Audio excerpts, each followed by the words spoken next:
What is up, RotoGrinders? 5 o'clock on the East Coast. Happy Friday, the start of 2+ hours Mlb Dfs conversation. Big boy slate going down tonight.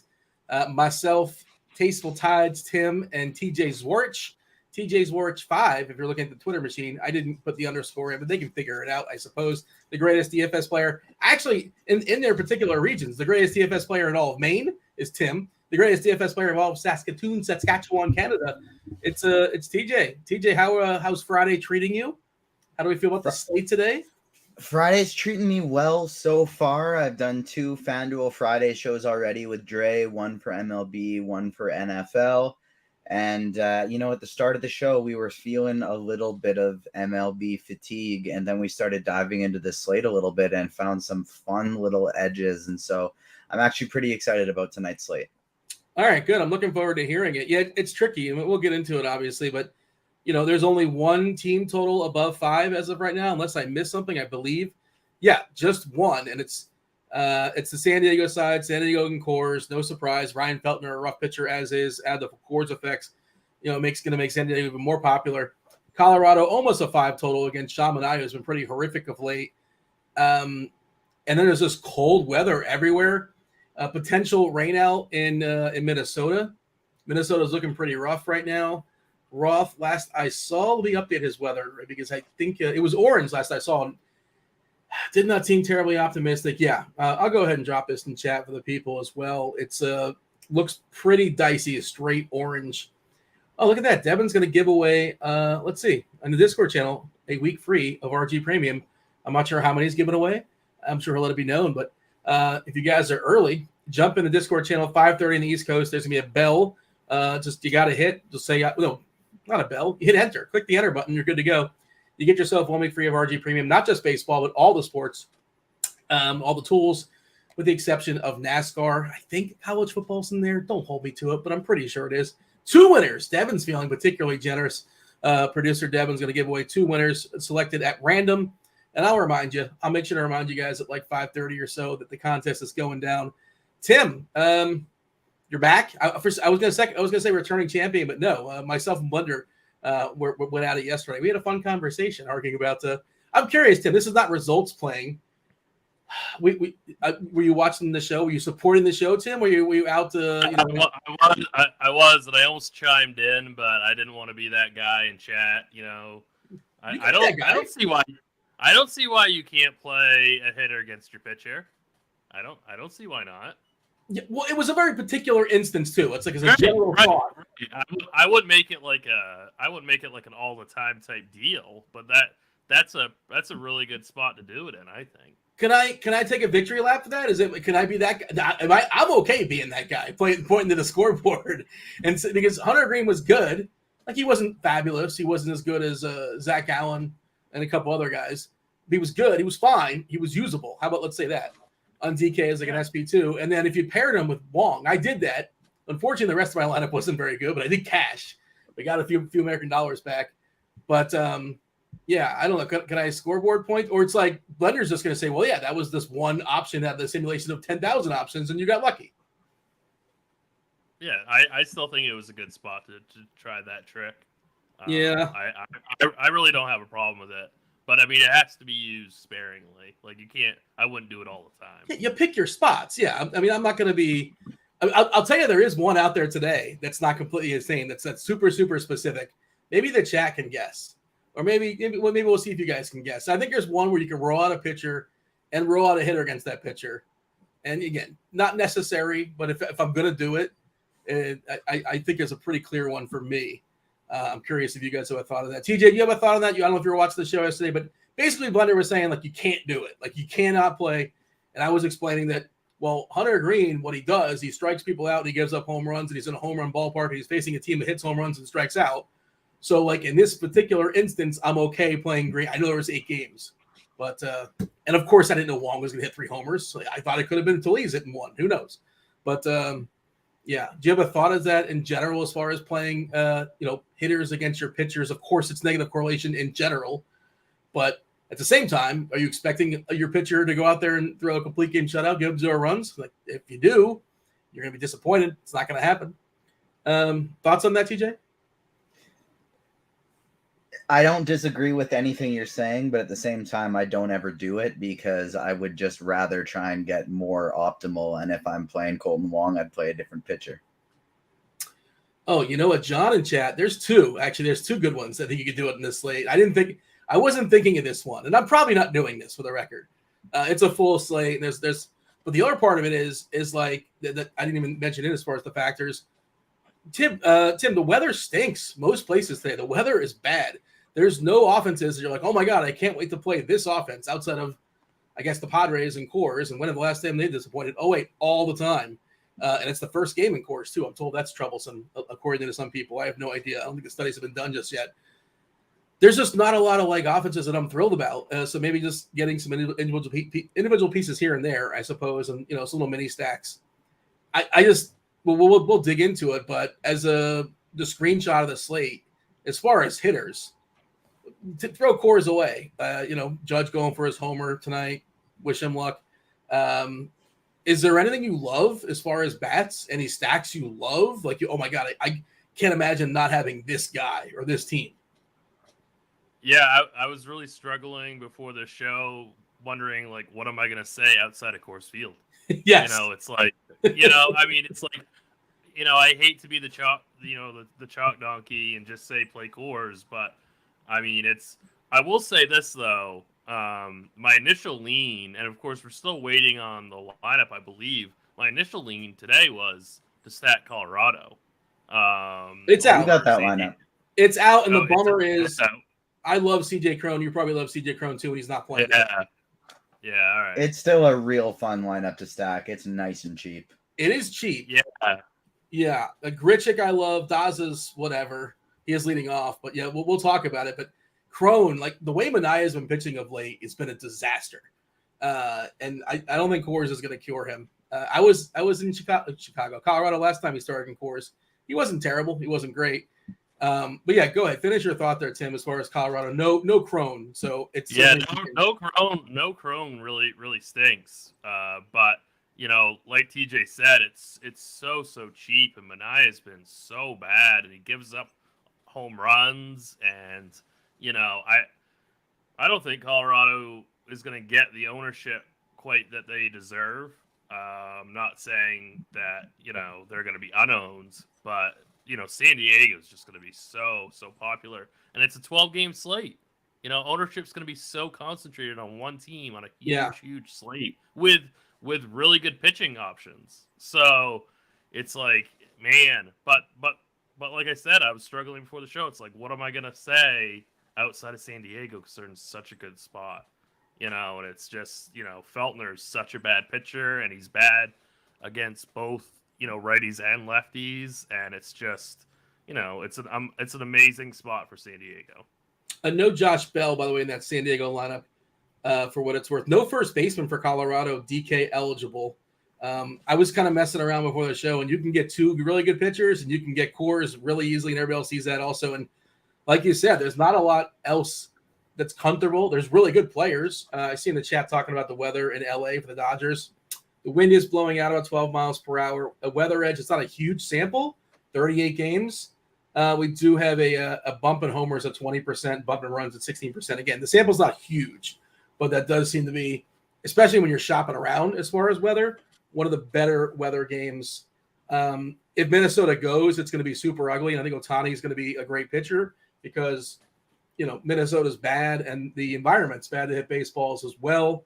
Kansas City takes a pretty big hit on the weather edge for what it's worth. 108 game sample, 27% decrease in homers, 13% decrease in runs.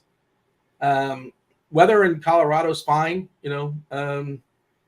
96 game sample, bump in homers at 4%, bump in runs at 4%, 78 degrees. Again, one of the better temperature weather games throughout the country today. Not great in Baltimore, and that ballpark stinks anyway these days. New York, not spectacular. Well, actually, it's weird. New York, okay, the winds are blowing out when I'm seeing 16 miles per hour to right field, 58 degrees, 34 as far as the dew point. Small sample size, but doesn't really affect much, at least according to Weather Edge, but that sample isn't huge either. TJ, your thoughts as far as that, like just weather or just teams? Jump away from Coors for a second. Do you feel great about any offense? You love any offense today? So yes, but not by the definition that you were originally describing it as. There's nobody that I'm like, I need this and I'm going to be so upset that I can't get them. But there's lots of teams that I'm really excited to get to in tournaments. First and foremost, it's the Yankees. Like Colorado is my favorite tournament stack today, but second is going to be the Yankees. I like the Mets. I like the Tigers against Giolito. I like the Dodgers. So there are quite a few stacks I'm interested in getting to today. By the way, the one of the Tigers was the one I was thinking about. Baez and Giolito, I think you could theoretically play in the same lineup. I think that's doable. I don't know if I'm going to fully stack Detroit. That Detroit lineup is bad. Giolito this year against lefties has struck out over 30%, 30.1%. If you want to get all technical, there's 6 lefties in that lineup. And the power's gone too. Like the only one that's shown power in that lineup this year, even Baez, his power is stunk. His ISO is 133 in the season versus righties. Carpenter in a small sample has got a 309 ISO. That's probably not real. That's probably too high. Just that seems unsustainable. So yeah, Giolito is one of the better pitchers taking the bump tonight. Again, Ohtani's dealing with orange weather right now, currently in Minnesota. Roth will Detroit be on. has 3 lefties in their lineup. Okay, so what? Green, no. Carpenter, and Baddoo. That's it. Okay, Candelario is a switch hitter. What side's he going to hit on? Oh, what is he batting? He's just not in lineup HQ right now, I don't think. Oh, you know what? Is that not the official lineup? I'm looking at the projected lineup. Riley Green, Javi Baez. I had you. I thought, like, what do you think S means? Come on, man. Switch Riley Green, Javi Baez, Miguel Cabrera, Carpenter, Haas, Torkelson, Scope, Baddoo, and then we don't have the 9th hitter loaded in lineup HQ. Dude, there goes the perfect game. Right out the gate, man. 14 minutes in, it's over. Yeah. It's Ryan Kreidler. Who is that? A person? Who's this now? How do you spell Look that? Kreidler. Okay. All right. I got He is a righty.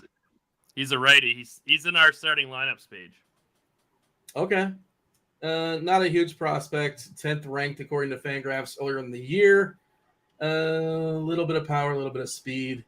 What is his strikeout propensity? Let's see what he struck out. And the bat projects him to strike out at 29.8% in the majors. That seems bad, right? Seems high.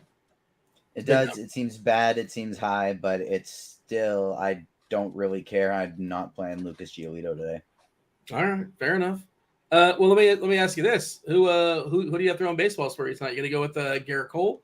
Well, the Ohtani thing, you want to give a thought as far as Ohtani? I think he's great if he goes. Obviously, the game's canceled. I would advise against playing him.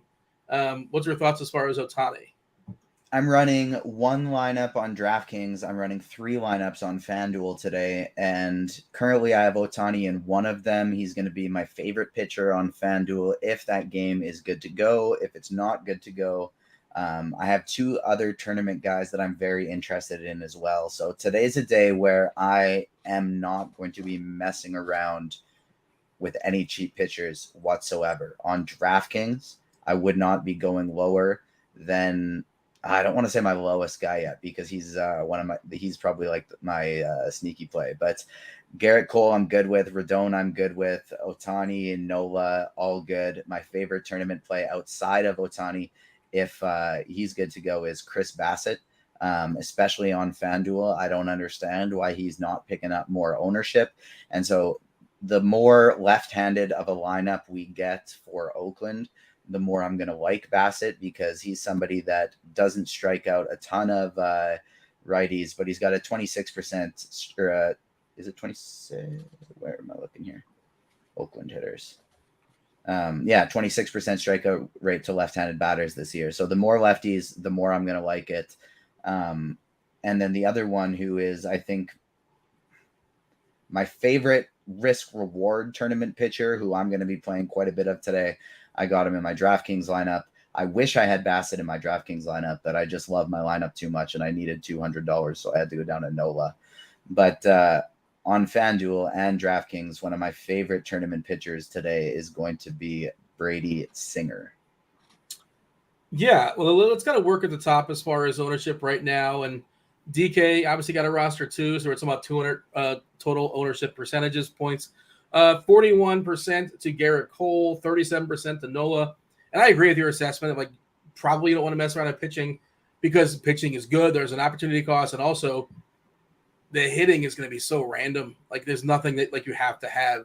And I'll bring Tim in for that thought as well. But also, you can get different really easy with good pitchers and good matchups. I agree with you as far as Bassett. I was surprised. So we do our rankings, right? Myself, Dave Potts, Mr. Tuttle, Kirkwood, Kirk Dees. And you only rank 5 for the record. We only ranked 5. And my guess is they probably would have put him 6th. I don't know. Can't speak for him. But I was the only person to rank Bassett on DK and Fanduel, which I was surprised about.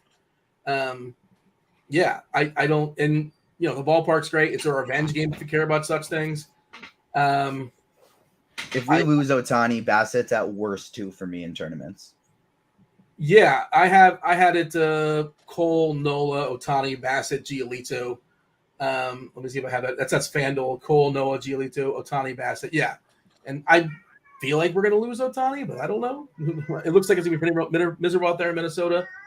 Your thought there, Tim, as far as Bassett first, like it seems weird that he's 12% currently projected on DK, and he's $200 more than Nola. Nola's gonna, more popular name, sexier name, higher upside in theory, but 37% versus 12%. And of course, you can pair them together as well and just jump away from Cole if you want to do such things. My least favorite amongst that group is Rodon, for what it's worth. He got pushed back. That they have no reason to push him too far. He had a finger or a nail thing. He hasn't pitched in like almost 10 days, I want to say. They still have him for one more year, like $32 million next season. So there's no reason to really push him. And I don't love the matchup there in Arizona necessarily. He's my least favorite amongst that group. Like he's fine, he's playable. But your thoughts, Tim, here as far as this big grouping of Cole, Nola, Giolito, Rodon, Ohtani, and then the Hound, Chris Bassett. Yeah, I put Chris Bassett as my favorite tournament pitcher on the entire slate in Lineup HQ and Expert Survey today. So he's 100%. He's gonna be he's gonna be one of my 2 pitchers on DK today. I haven't completely made up my mind on FanDuel because on FanDuel he is a little bit more expensive, but he's gonna be even lower owned over there. This is just such a fantastic matchup for him. I bet his over 18.5 outs today. I just think that, he's got one of the most consistent leashes in all of baseball. He's projected for 104 pitches today. And I see no reason why he can't. I wouldn't really be that surprised if he got 30 DK points today. The Mets are still trying to hang on for that division. And they still are trying to win games, even though they've locked up their playoff spot. But they still want to win the division. So I think Bassett's going to be out there for that full allotment of pitches that he usually gets. I like pairing Cole and Bassett in cash games on DK. But I certainly can see why you'd want to take the savings with Nola or Giolito. And just for the record, I think that Heaney is the worst play out of that group, not Rodon, because Heaney is pretty expensive. But yeah, I don't like Rodon that much either. But I think Heaney's the real bad play in that high group. I agree with that, and I'll also say, Dean, you're muted. I wish I was playing more lineup so I could get overweight on St. Louis. Well, I mean, it's not very hard because people aren't playing St. Louis, so you just got to play a little bit and you're over. Yeah, exactly. But it's just not a team I'm going to get to when I'm only playing 3 lineups. I would just play like a one-off DJ, like a one-off of Goldie or a one-off of Arenado. Pujols on your them as like a little Pujols, Arenado, Goldschmidt mini stack. That's pretty fun. Yeah, so Tim, you were bringing Heaney in the conversation. I didn't even have him in the conversation just because, he's been good. I don't necessarily if I can avoid picking on the Cardinals, the lefty, I will. The weather in that ballpark seems to be better there than most ballparks today. And the other tricky part, of course, of Heaney is like, how long are they going to let him go? 65 pitches last time out. Like, come on. Like, what am I? 80 pitches? If you're begging for 80 pitches, like I only brought him up because of his price. Yeah, you know, like that's. I mean, I know you didn't bring him up for a reason, but I just wanted to bring him up because he's still right in that tier, and I think it's a really bad idea to play him because that tier is so loaded. And yes, he has a 35% K rate, but the Cardinals are the best team in baseball against lefties, and their projected lineup anyway that I saw earlier was only projected to strike out 18% against lefties. So Heaney's going to throw 75 pitches today. So I think it's a really, really bad process play to play him today. Cardi's got him projected for in the bat 79 for what it's worth. Yeah, as far as pitches. And he's been incredible. Like you said, he's been awesome. 35.7% K rate. He's got the lowest Sierra on the slate, 2.48, below Ohtani, below Cole, below Nola, below Rodon. A lot of good pitchers he is below. But if he's not going to be out there, you can't get any fantasy points, and they need him for the playoffs, and this game is completely meaningless for them. They're going to get him some work and get him out of there. He could thread the needle in 5 or 6 innings, I suppose, but it seems so unnecessary. So that's why I ignored him, but he's been great. And also, you're not getting any discount, like the cost per pitch. If he was like 8K, okay, maybe let's have the conversation, but 9.7, no shot, cannot do it. Who is your cheapie? Let's try to guess, Tim. Let's guess TJ's absurd cheap pitcher off the board. I have a dart I will throw. I don't feel good about this. Or did you say it was? I already explained who it was, nor is he cheap. Okay, so it was Singer. Yeah. Okay. I thought you were like going to scrape the barrel with somebody like this, I don't know, Cody Morris or something like that. I didn't know if you're doing that, but no barrel scraping today. We are strictly looking at guys who can put up a very large score. Talk about Singer. A lot of risk. He could get blown up. He gets hit very hard by left-handed bats. However, he also strikes out left-handed bats at a very high rate. So we have cold weather today in KC. Hopefully that offsets the hard hits a little bit. And he strikes out 29% of left-handed bats, and we have 7 of them in the lineup for Seattle today. The only righties are Haniger and France. Haniger strikes out 28% of the time. So there's just a whole lot of strikeout upside to go with Singer today. And there's risk. The risk is baked into the projection, but because his projection's so low, no one's playing him, and he's got just as much upside as any other pitcher on the slate. Tim, what do you got as far as Singer? I don't hate it. I don't think it's a bad play at all. I wouldn't mind getting to some Erod today at 7K. The White Sox have just been horrible all season, and we know that Erod's had a bad year, but he's still a pretty good pitcher. So I think if you're trying to go a little bit lower to get off of the Giolito chalk, I don't mind Singer. I don't mind Erod, and I don't even mind going down to I think it's Louis Varland. If we can get the weather okay from Roth. Yeah, so Chicago, effectively their season's over. Like it already kind of was, but now almost effectively is. Math, not just yet, but they got swept by Cleveland these last 3 games, right? I was pulling up before the show. I wanted to double check. Where is that at? Yeah, the Fangraphs, projections as far as making the playoffs. We have the White Sox at 0.9% to make the playoffs. And then I was looking at 538, just kind of cross-reference, less than 1%. So the only thing we really have left is Milwaukee's got a 27% chance to make the playoffs. And they would steal like San Diego or Philadelphia's spot. Philadelphia at 84%, San Diego at 90% as far as making the playoffs. Otherwise, everything else is essentially already set. Minnesota, less than 1%, not mathematically eliminated. Baltimore, 2% chance. Come on. That's just not happening. That's a pipe dream. What do we have here? 0.9 on Fangraphs for Baltimore. Yeah, and we do have some jockeying for, like you said, the Mets and the Braves are battling to win their division. So that's some drama, I suppose. But Milwaukee's like the last one that might kind of sneak in at this point. Otherwise, everything is set and good to go. Gabriel in chat says John Gray would be a barrel scraper. Not on DK because he's like 8'8". Like he's too expensive, and he's not going to throw enough baseballs. I don't think. Yeah, 8.8 for John Gray is a no go. And he's expensive on FanDuel too. He's 8.8 there, so that's not somebody that I'm going to be getting to whatsoever. Okay, I was thinking I wasn't on FanDuel. I'm like, well, he must be cheap over there, but no. So, and like they have signed him long term, and they're going nowhere. And he came back from injury, and he threw 45 pitches versus Miami. He didn't even complete 4 innings against Tampa. He threw 67 pitches. Gabriel's saying playing him on FanDuel, but no, right? 8.8, not necessary. Nope. Right? If he's 8.8, no. It's just no. No, I don't think that's a good. I don't think that's a good play.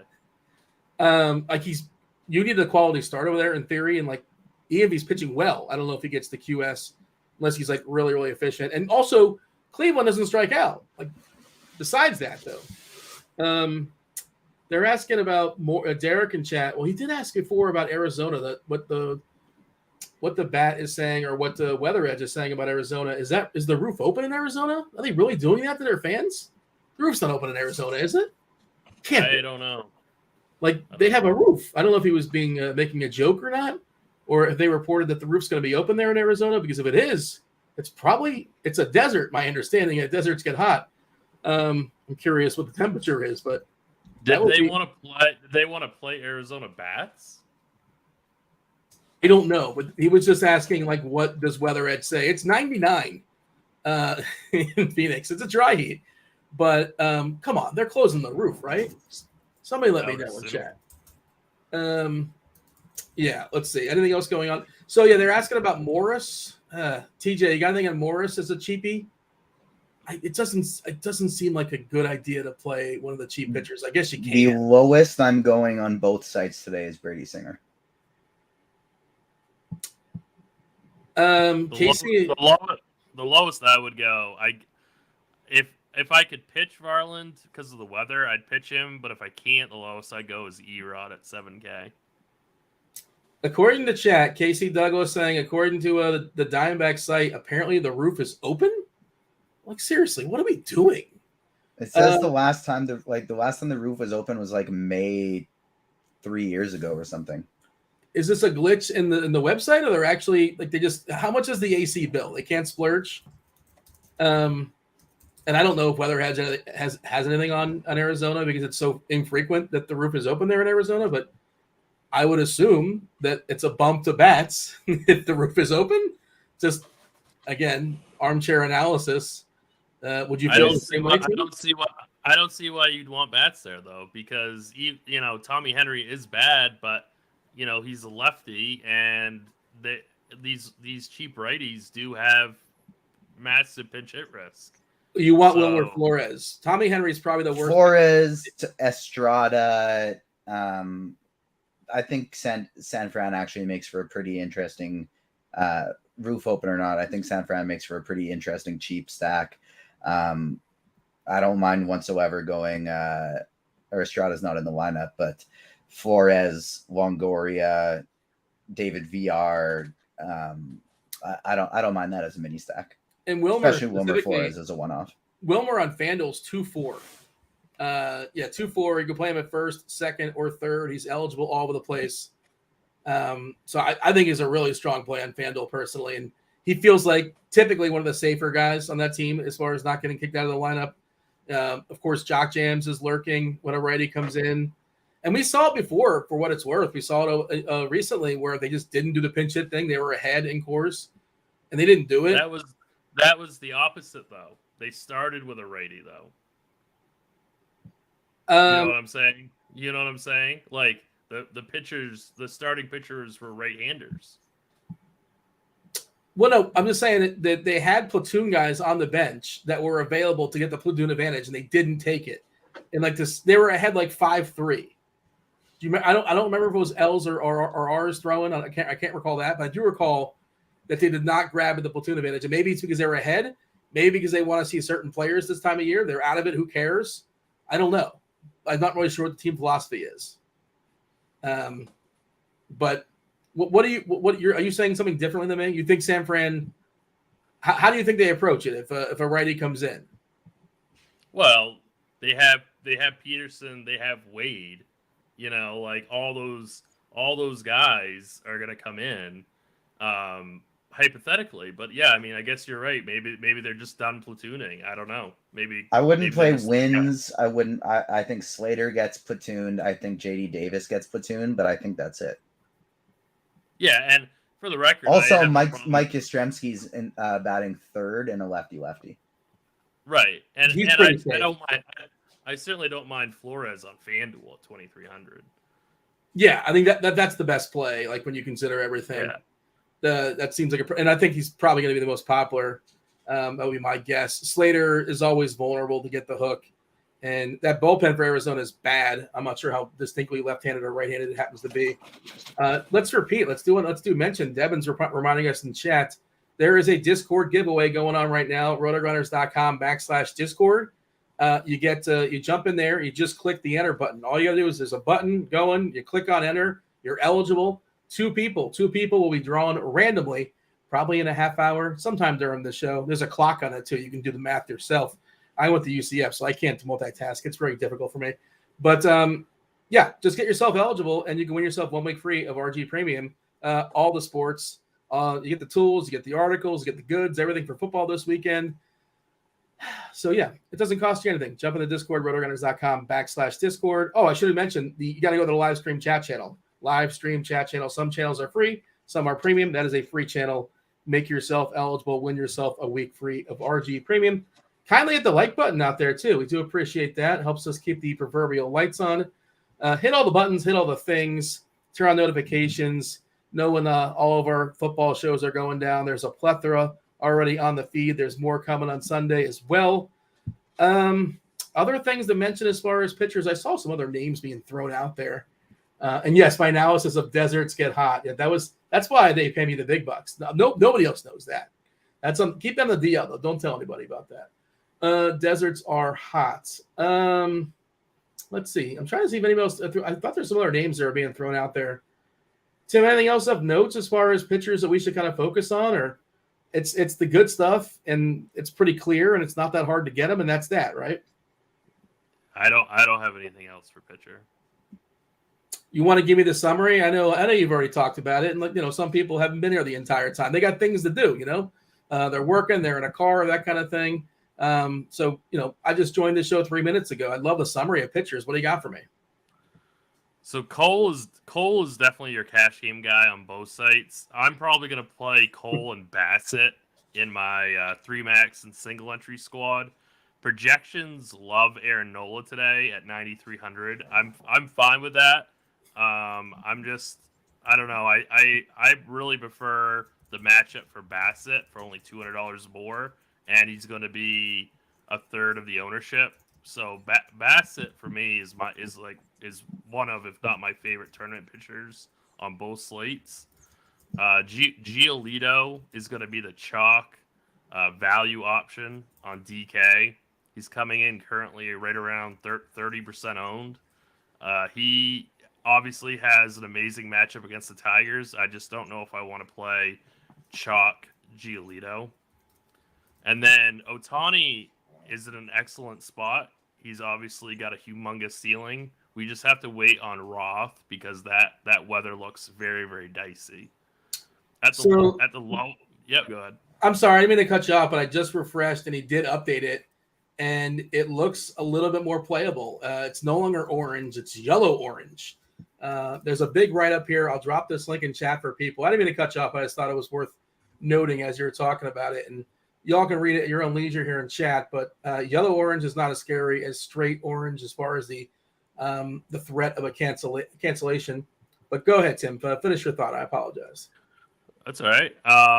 On the lower end, to get away from Giolito chalk, if you want to have a cheaper SB2, which you certainly don't have to today, but if you wanted to, I like Varland, if that weather is okay. I like Erod.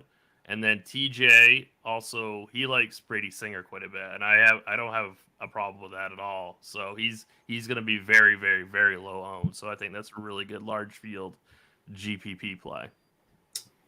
I guess I'll go ahead and just read this because the original he left, so it looked like there's a lot to read. Just says, still just kind of an ugly night all around. This is for Minnesota, for Ohtani, but they haven't postponed before. Wait, But if they haven't postponed before lock, then I think that means they're going to figure out a way to play. It may mean playing through some rain on a cold night. It may mean a delay. It may mean a late start. But this is the kind of team that would early postpone this game if that was the plan. Yeah, I feel like Roth has got some connections around. I think he's made some connections on some teams. I feel like he might have one with Minnesota. Probably misspeaking in that, but certain teams have certain patterns. Like obviously we know Washington is super fickle when it comes to cancellations and canceling when maybe it's not necessary. I think Minnesota, are they the one team that actually has like a weather person on staff? They might. I feel like they might have one.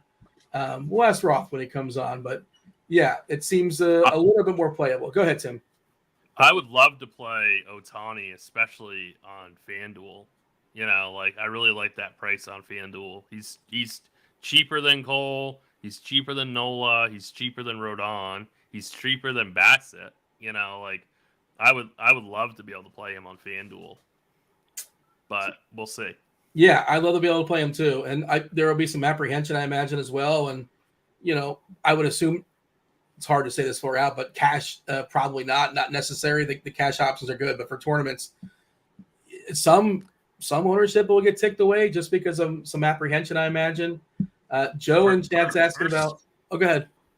I was just going to say, personally, I wouldn't mind playing him in cash if the weather was better. If the weather was fine. Yeah. Yeah. I think he's definitely cash viable, and I just love the savings. On DK, he's the most expensive pitcher, so it's a little bit different. But on FanDuel, there's 4 guys ahead of him. So I love Ohtani for cash if the weather was all right. TJ, you were talking about before. I think one of your shell lineups already has Ohtani, so you feel a little better, I imagine.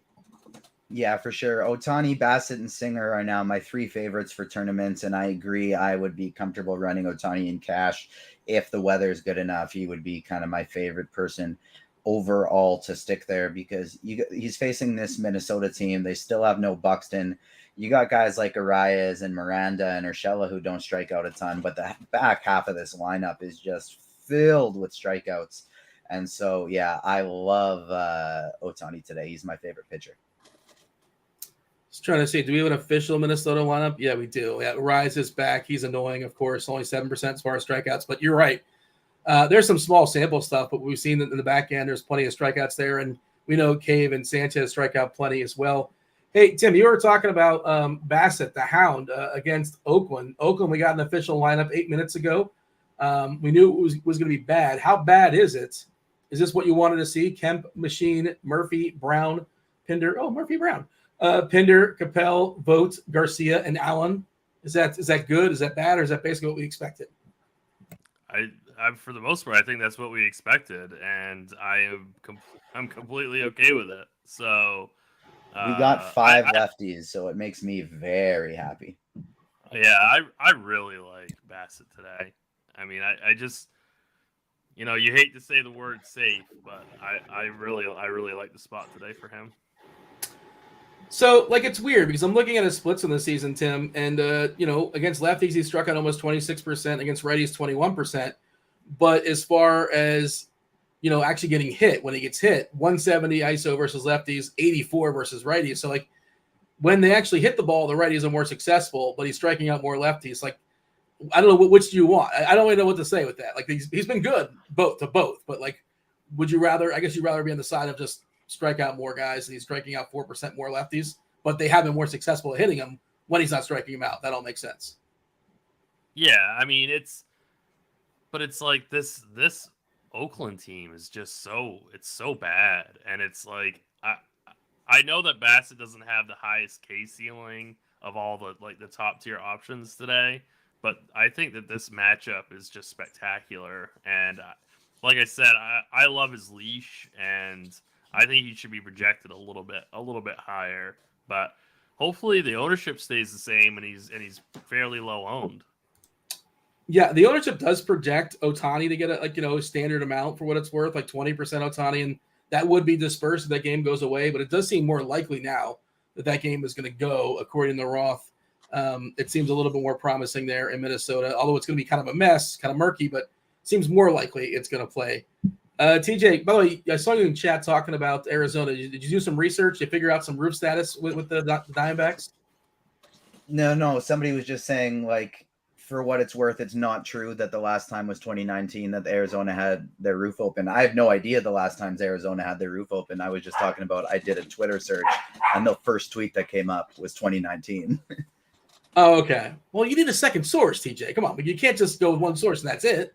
No, I was in no way stating when it was open. I was just saying out loud the results of the Twitter search. I gotcha. Fair enough. Yeah, I feel like it's happened this year.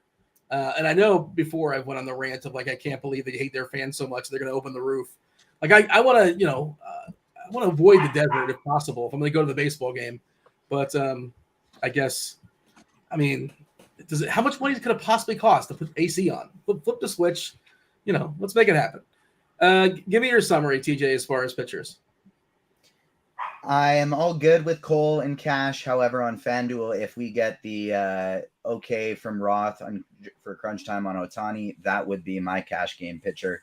And to be perfectly honest with you, regardless of the format, I like Chris Bassett better than Garrett Cole too.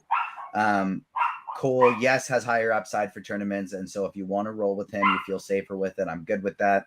Aaron Nola, I'm all good with as well. But Brady Singer, Chris Bassett, and Shohei Ohtani are going to be the three that I'm most heavily overweight on. We kind of touched on stacks earlier in chat. Feel free to throw out your favorite stacks. We'll see if they can cover them. We're going to go around the horn as well. Crunch Time crew comes on. Still, 40 minutes or so. You got Chief Meteorologist Kevin Roth. You're going to want to hear what he has to say about the Minnesota situation. I believe it's Dave Potts, who's probably excited these days. He got a W from his Cleveland Browns last night. And then STL Cards, I believe, is also going to be joining the conversation. I'm looking at our rankings as far as stacks today, Tim, and they're really congested. Like everybody's got basically the same thing, and you have to rank 5. We're contractually obligated to rank 5. Everybody's got San Diego and Colorado 1, 2, and then it's like some combination of New York, Houston, Dodgers. And I was the only one that put San Fran 5th. I don't know. I don't feel great about it. Houston, I don't feel great about. That ballpark is just brutal. I mean, what's the difference between the left field line, the Crawford boxes, to Baltimore's left field line? I feel it's like 70 feet or 60 feet, isn't it? It's massive. And the other thing I'll say is that Kyle Tucker's not in the lineup, and I bet his home run prop today, and I really liked him today. And now without him, that lineup just looks not as good. Did we get Altuve back? Yeah, Altuve's back. Okay. But it's like you want lefties at that ballpark. You don't want righties anymore, right? So, like, I really wanted to play Tucker Alvarez, but now I think I'm going to stay away. Yeah, Altuve, Pena, Alvarez, Bregman. Go ahead. I do want to add that I don't mind the Orioles today, just as a kind of cheaper, kind of like off the board stack. They're very cheap on FanDuel. Like Cedric Mullins 2.7, Ryan Mountcastle 2.6, Santander 2.8. Like I that's like a really really cheap stack. Urquidy is not that good of a pitcher, and he does give up home runs, so I don't mind them as like kind of a off the board stack. And of course, when you go off the board and you go on with some of these low owned fillers, then you can add in the chalk Padres. Like it's like, but you can't just play chalk on top of chalk. Like, give yourself some chance of being different. And I like that. I like that Baltimore team quite a bit. Not ideal, but Urquidy's a reverse splits pitcher thrown from the right side. So, again, we talk about that, trying to avoid that left field line. Like if he's going to give up homers, theoretically. Right. But yeah, that is what it is. But like Cedric Mullins is too cheap, right? I mean, I agree. FanDuel 2.7. Even if he's not going to hit a home run, I still think he can beat you in multiple different ways. But yeah, I love Ryan Mountcastle today. I put him as my sneaky home run call on the expert survey. How about yourself, TJ? Stack wise, if you have any thoughts as far as Baltimore and Houston, I threw out like the chalk stacks, of course, Coors, San Diego first and Colorado second. And then it's, Yankees, Judge going for number 61 today. That Waka wanted no part of him yesterday. I don't know if you were watching that at all. He walked him, I think, 2 or 3 times. They had no interest being part of history. He's obviously super expensive, and you don't necessarily want walks. And Rich Hill, you got Dick Mountain there, going to be throwing baseballs versus Judge tonight. One of the bigger totals on the board for the Yankees. But again, it's not great. 4.6. The weather's not amazing. Well, it's weird because it's 58 degrees, but also the wind is blowing out to right center. And he almost got it. The announcers thought he had it. The cameraman thought he had it last night. The dead center just missed a walk-off, number 61. That would have been pretty cool. In the bottom of the ninth. Did not happen, not in the cards. But, yeah, TJ, what do you got as far as stacks? And maybe you got something off the board that you're keeping to yourself? So, yeah, Padres 1, Colorado 2, Yankees number 3. Dodgers are number 4 for me. Then I think the San Francisco Giants are going to be number 5.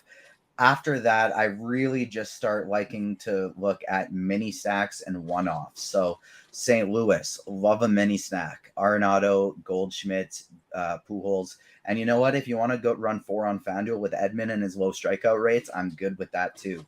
The Mets, I love. You can go Alonso as a one-off. I gave out some Spidey bombs earlier today on the FanDuel Friday show, and Pete Alonso was one of them.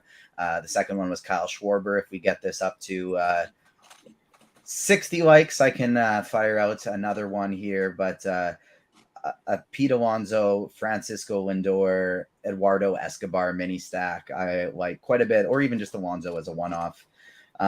Detroit, I'm good with as a mini stack. Javi Baez, Kerry Carpenter, Riley Green. Obviously, you typically only want the righties against Giolito. So if you just want to run Haas, you want to run Javi Baez, I'm all good with that too. Perez and Witt are one-offs I like for KC and mini stacks. Kyle Schwarber and Bryce Harper. I only like those 5 full stacks. Outside of there, I'm really just looking at mini stack and one-off. You said you have your lineup set. You're willing to go like 4-2-2 or 4-2-1-1, that kind of thing? Yeah, absolutely. And I definitely don't think they're set as we get some of these lineups out. I'm definitely doing some fiddling as it stands right now. I have 2 different Colorado stacks. I don't know if I'm gonna hold with that, but yeah, we'll see. We'll play it by ear. Tim, you have 1 main lineup set on DK. You're making the 3 entry max. What are we doing?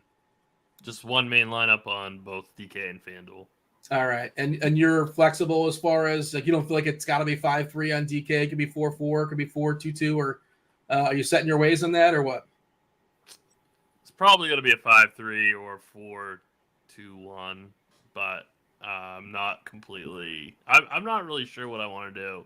I'm just so well. I mean, it's like, man, the Padres are going to be so high owned, and I don't know. You know, it's like if I can't find a way to find a lineup that I think has a ceiling with the Padres as a full stack, for the rest of my team, I'm probably gonna fade the Padres and just hope they bust, despite the fact that they're in such a good spot. It's just they're in such a good spot. so I don't know. I don't know what to do. Single entry, 3 entry stuff we talk about all the time. I like the good stuff always get condensed. It rises and. Like we have Soto on DK at like 16.5%. It's going to be well above that in tournaments. Machado at 15%. It's going to be well above that in single entry, 3 entry max. Large field, it might even be higher than that, to be honest. This stuff adjusts as the closer we get to lock. But we might see Soto and Machado at 40% in single entry stuff. And that's kind of my threshold. That's kind of my threshold. That's what I was asking. It's like that 30-40% area that I don't really like to eat that chalk. I have been playing Aaron Judge quite a bit, and he's been super chalky on FanDuel, but he's like an outlier to me. He's so much better than everybody else. It's kind of like it just feels different to me. But I don't know if I want to play 26% Jake Cronenworth. What about Profar leading off 3-7? He's going to be really popular, and he's going to be super popular. He's going to be super popular, and it's yeah, I get it. I totally get it. I totally get the 6.15 implied team total. I totally understand that. It's fine. It's just ownership. I'm just hoping, I might just hope that it isn't tonight. So I'm not sure because not going to hold you to it. Right. If you're playing Chris Bassett, though, do you really care? True. I mean, true. It is because he is going to be so low owned. So it's just, yeah. No, I mean that's a good point. It's like, who's the Padre you're most willing to fade? Like, who's the one you feel most comfortable about amongst Soto, Machado, Cronenworth? Like, Kim's another guy. He's batting 6, so he's not going to get the ownership Profar. But typically, Profar is not a guy like breaks the slate. He can go 3 for 5 and get a couple runs and a couple doubles, and he's really good and he's cheap. Who's the one you feel most comfortable like getting away from? If like ownership you can see getting out of hand. It sounds weird, but it might be Soto. Because all he does is walk. Yeah. It's Soto and Profar for me. What's Profar on Fanduel, TJ? I know you focus over there. It's 3.7 on TJ. He's 3.1. He's 3.1 on FanDuel. Yeah, he's going to get so much ownership over there. Like, he's cash game staple. He's currently 21% in large field. Yeah, and in single entry, 3 entry, I'll take the over on that, obviously. Yeah, and Kim's another guy who, like, very rarely is, like, Kim going to break the slate. Okay, yeah, just thought it was worth asking. You were talking about the Mets, TJ. Somebody in chat was asking, pick your favorite Met that's hitting from the left side. Pick one lefty, your favorite lefty from the Mets. I don't want a lefty from the Mets. Look, I'm just here to – I represent the chat. I ask a question on their behalf, and then that's the question they wanted answered. I don't know. Look, we have 2 in the projected lineup, and it's Brandon Nimmo and Luis Guillorme, so I guess Brandon Nimmo. You don't want Guillorme. Yeah, I feel pretty confident. Maybe it's Vogelbach, just like bet on Vogelbach pinch hitting in the 6th for a homer. But you don't want to really do that, obviously. But, yeah, you're right. There's not a lot of options. It's pretty thin. Naked HD in chat wants to know if we can pitch Ohtani and stack Minnesota. To call back to yesterday's show, I assume he is joking. I would not do that. That seems like a bad idea. They're trolling you, Dean, or trolling Blunder or something. Yeah. Wait, somebody else was saying, like, how did Rowdy Tellez work with Green yesterday? And I didn't say it had to be Rowdy Tellez. I had Wong and as a solo piece with Green. I didn't take things down, but I did cash with it. Of course, I didn't think Wong was getting 3 home runs, but that's how things go sometimes. Somebody else was talking about how Stevie, Boston fan, it's an interesting little conspiracy theory. They don't want to give up a homer to Judge. They don't want that on their record. There's a rivalry, Tim. The Boston Red Sox. You know this because you're close to the New England area. The Red Sox and the Yankees don't like each other, and maybe they just don't want. I mean, obviously they don't. Nobody wants to give up the homer, I guess, to Judge, right? But maybe Boston as a team doesn't want to give it up to him. There's a certain sense of pride. That's all they have left this year, right? I don't know. Did you buy that theory? We did see walk him several times last night. I was gonna say it was definitely clear to me that Walker wasn't gonna give it up to him, but Judge almost got it his last at bat. So I don't know. I don't think there's much merit to that. Boston are little babies, according to Brian in chat. The whole pitching staff was told to pitch around them. They're not really doing that. These are professionals. They're not told to pitch around them. I can't imagine. I mean, that's hilarious if they do that, but it seems really petty. Somebody was asking about the Boston stack. Anybody? Cole will give up some homers. That happens. You've seen it a couple times this year where he gives up several. I'm okay with Devers as a one-off, but I wouldn't want to stack Boston. Devers is a BBP guy, if I'm not mistaken. I'm pretty sure the BBP guys lose their minds with Devers versus Cole. Oh, Enrique Hernandez is leading off today for Boston. I feel like that hasn't happened for a long time. This lineup is really rough. It falls off. Casas has got plenty of power. Then Ripstetter, McGuire, and Chang on the back end. The front end's playable, I guess. Yeah. Should we go around the horn, Tim? We got anything else before we kind of give our favorite plays position by position? No, I think we're good. All right, let's start at catcher. Tim, of course, you're playing on DraftKings. Well, you're playing on both. You're playing DraftKings and FanDuel. FanDuel, you don't have to play a catcher. You certainly can. You can have at it, enjoy yourself. DK, they force you to do so. Who are some of your favorite catchers this evening? Yeah, so let me pull up catcher real quick. I was still kind of looking at stacks, but Yep, let me pull it up real quick. I can start with it. For catcher, there's a lot of interesting options, and I feel like quite a few of them are the same, both on FanDuel and DraftKings, like Salvador Perez, Will Smith in some mini stacks. One off Smith in a stack is good. But Elias Diaz is without a doubt the best one, and I think you can play him on both sites. I am playing him on both sites, and I don't think there's any issue with that whatsoever. Who is the Padres starting catcher today? It's Bouchard. It's Nola. Oh, sorry. I'm looking at the Padres. I'm not a Nola fan, so it's like, yeah, if you're stacking the Padres and you want to play Nola, go for it. But personally, I think that's kind of one of your best. A lot of people stacking the Padres are probably going to do that, and so I just don't like Aaron Nola today. I'd rather one off Elias Diaz and stack somewhere else personally. Honestly, and I think you can one off Carson Kelly if he ends up leading off. I want to see the last 30 days stuff as far as Manaea, because he's been pretty rough of late. Last 30 days for Manaea, he's got, righties have been crushing him. A 400 ISO, 441 WOBA.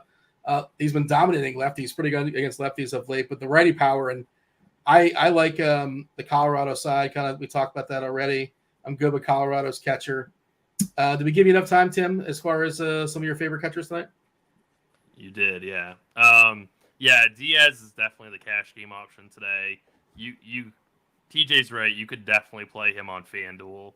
I really don't mind just a kind of a weird kind of play would be like Eric Haas against Giolito, just because he's going to be super low owned and Haas does have pretty decent power. So I don't hate that just as like a tournament flyer. Adley Rutschman, he's going to be a good contrarian spend up piece, and then same with Sal Perez. So I think that's pretty much it for catchers. I'm pulling up the BVP here, Tim. Devers versus Cole.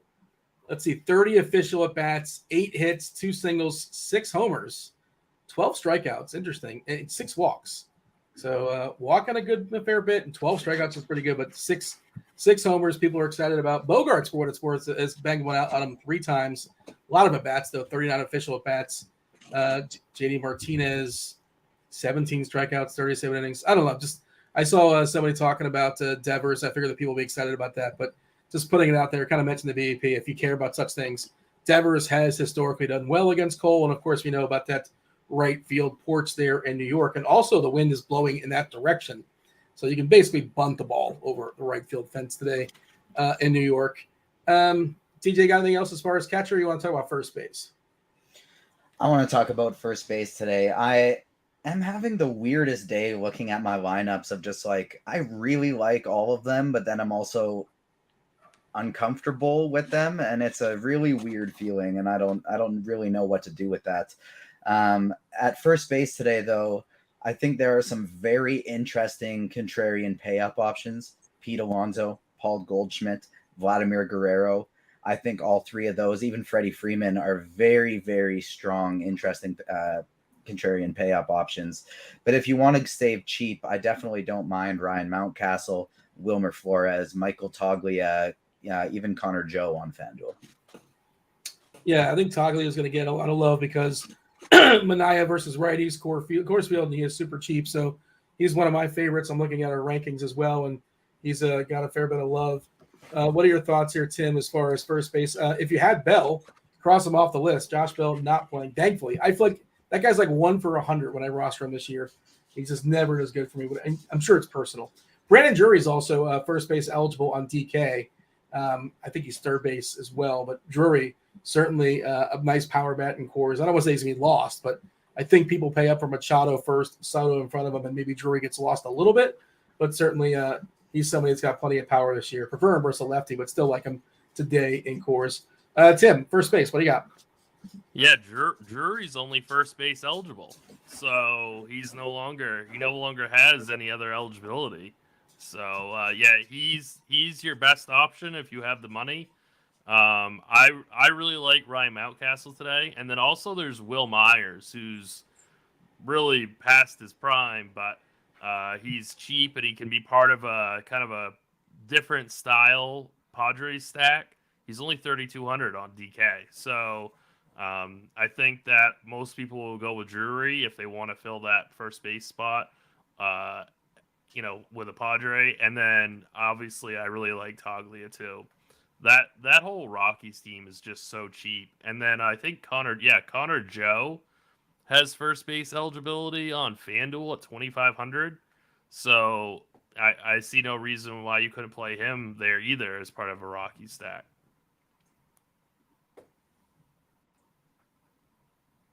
Dean, you're muted again. Geez, unbelievable. That's, again, the perfect game was blown minutes ago, but still, I want to salvage at least. Question on behalf of chat. What do you think of stacking both New York teams, TJ? That would be the Yankees and the Mets. Totally good with it. I like it. Myers has been awful. You're right. Some of these guys never had it. He has been. Myers has been so bad, but it's also he's very, very cheap, so he's priced for his horrible performances. Somebody said that Rich Hill is 70 years old in chat. It's close, not 70. Who wants to guess? Let's see who's closest to the pin. How old is Rich Hill? Tim, you go first. 41. TJ, over, under? What do you got? Over. 43. Middle it. 42. He's 42. Yeah, he's a man. He's been a man for a couple of years now. 42 years old and still throwing baseballs. Not a lot of velocity behind it, but he's got guile. Just a little savviness as far as when he's throwing the ball. But, yeah, good for him for sticking around for so long. Anything else at first? We're moving on, right? TJ, second, what do you got? Second base today, I will just say that I've never played a cash game in baseball for the last 2 years, but if we get Ohtani, I just built a little lineup by hand here that, oh my goodness, I just absolutely adore. So it kind of makes me wish I was playing cash games of some kind. Second base position today, you got Jake Cronenworth if you want to pay up. So as you have Brandon Drury as well on FanDuel. And for me, if I'm not paying up for Cronenworth or Gleyber Torres, I'm looking to pay down here for somebody like Javi Baez or Wilmer Flores, and I'm keeping a pretty tight pool here today, and that's really it for me. Alex says he throws at 88 miles per hour, Back to the Future style. His baseball can travel from year to year. That'll be Rich Hill. I wonder if that's the slowest. Who would throw slower? Zach Greinke? Is he slower than that these days? He's got the slowest fastball amongst the starters. Marco Gonzalez, maybe? Look, he throws it pretty slow. I'm just spitballing. I'm curious. You got a thought, Tim, on that? Who cares? But who would be the first guy that comes to mind for you? I would guess Greinke, but I'm not sure.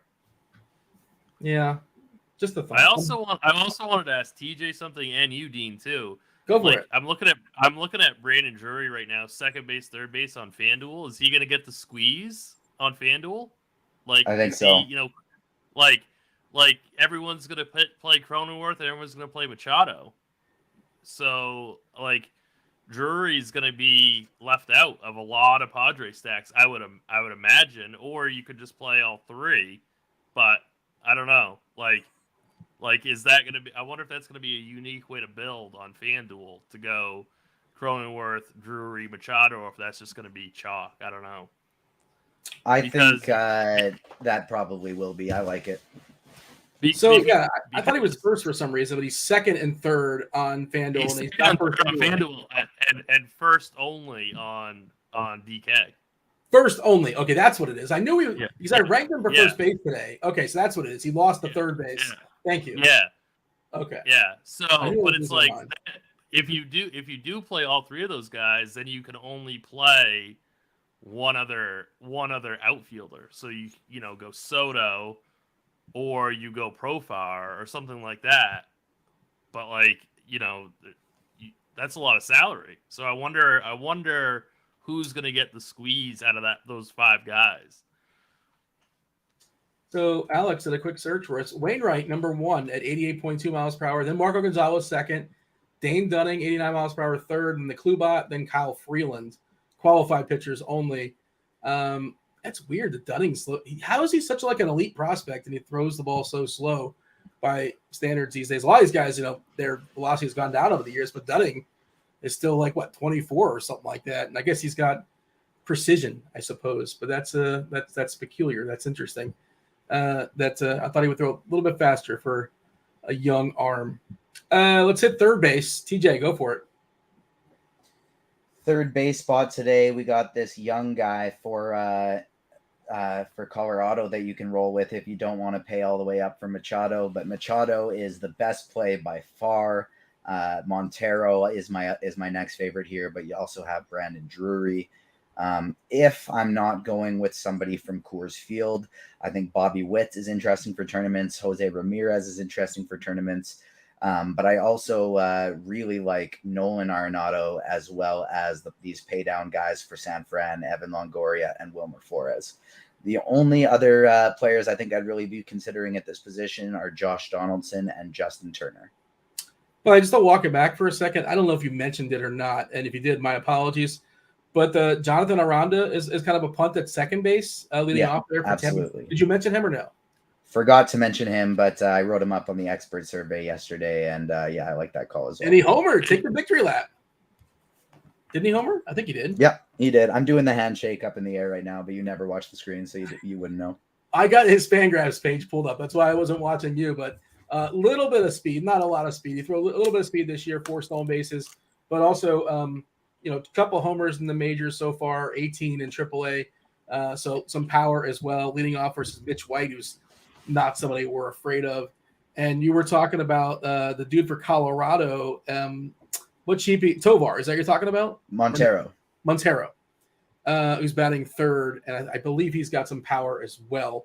I'm going to pull up as far as the minor league numbers. I looked at it briefly earlier, but I'll throw it to Tim, and then we'll add a little color to Montero as well. Tim, what do you have as far as your favorite third baseman today? Third base. Yeah, so I'm all for the Coors guys. If you want to, not play Coors, I think that I say this every show, but it continues to be true that Jose Ramirez is always just so underowned relative to like his upside and his skill set. So I really like him as you could do a Padres stack with a J-Ram one-off or something like that and leave Machado off. Like that's just a way to get different and still get your full Padres stack. I don't mind Alex Bregman. I really like that, how TJ is kind of on these Cardinals. I really don't mind. I like them quite a bit today. I'm not about Heaney today. I think it's a really bad spot for him. And I think the Cardinals could be, a real slate winner in really, really large field tournaments. He's given us some moments. He's been awesome, but just worth noting as far as Heaney, 45% fly balls, fly ball lean, and 1.77 homers per 9. The sample's small, 61 innings, but he's been spectacular when he's not giving up homers. But it happens. He's definitely given up some long balls, and we know St. Louis, their propensity to smash left-handers. Go ahead, continue. No, I was just gonna say we brought up that what was it? Arenado for the Rays. The Rays are super cheap on FanDuel. Like the first 4 batters are very, very cheap today, and I think that they'll go very low owns. And I think that's a team that you could potentially pair with a Chalky or a Padre type stack. Somebody was asking about playing Massey on FanDuel. Massey is 2.5, I believe, over there. That's on DK his price. He's cheap, but if we're gonna pick between Massey and the Ray. Tim, I think at second base, we're taking the dude for the Rays, right? I would, yeah. Yeah. Aranda is 2.1, and Massey is 2.3. Massey batting 8th. Marco Gonzalez, it's left on left as well. That's just, whatever. I think it's pretty clear. Anything happens in baseball, obviously, but give me the rookie for Tampa. Save $200 as well. Yeah. I'm throwing it to you, TJ. Go for it. So shortstop. Oh, are we moved to short? I already covered third. Yeah. I'm sorry. Go ahead. I apologize. Yeah. No, you're good. Shortstop today. This is where I think you can quite literally play anybody that you feel good about, and you don't have to worry about ownership. I don't think Kim is going to come in very heavy. I don't think Turner's coming in very heavy. Kim will come in more on DraftKings than he will on FanDuel. But Trey Turner, Bobby Witt Jr., they're all fine. But I really like going to these cheap Colorado guys. You got Tovar, who's this young prospect for Colorado. And if I was playing cash games today over on DraftKings, Tovar would be the one that I'd be going with all the way down at 2K. I still like him on FanDuel where he's 2.6. I'm good with playing Tovar, and I'm good with playing Trejo. And Javi Baez on FanDuel 2.7. I really like him here as well. Montero, like if you want to roll like Gunnar Henderson or Francisco Lindor, that's totally Tommy Edman, like Corey Seager. Those are all totally fine as well. What do you have? Wander Franco on FanDuel's 2,900. I completely agree with TJ about playing Tovar on DK, but on FanDuel, I'd rather spend a little bit more money and get to Franco on FanDuel. You know, Mitch White isn't anything special, and I think that this Rays team is in a really good spot today. So if you don't want to spend up to, like, you know, Trey Turner or Bobby Witt or something like that, I've got my eyes pretty well sold on Franco. Yeah, Ezequiel Tovar, Path of the Righteous Man. He's the number one prospect on the Colorado organization.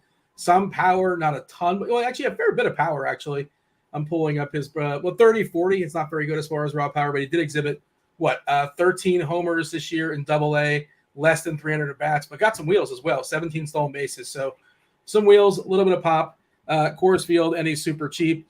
He's also hitting from the right-hand side against Minaya. Minaya has been really vulnerable to righties of late. Buried a bit in the lineup, but I think it's all kind of made up by the fact that he's in a good ballpark and he is cheap and kind of makes stuff work. So I like Tovar as well.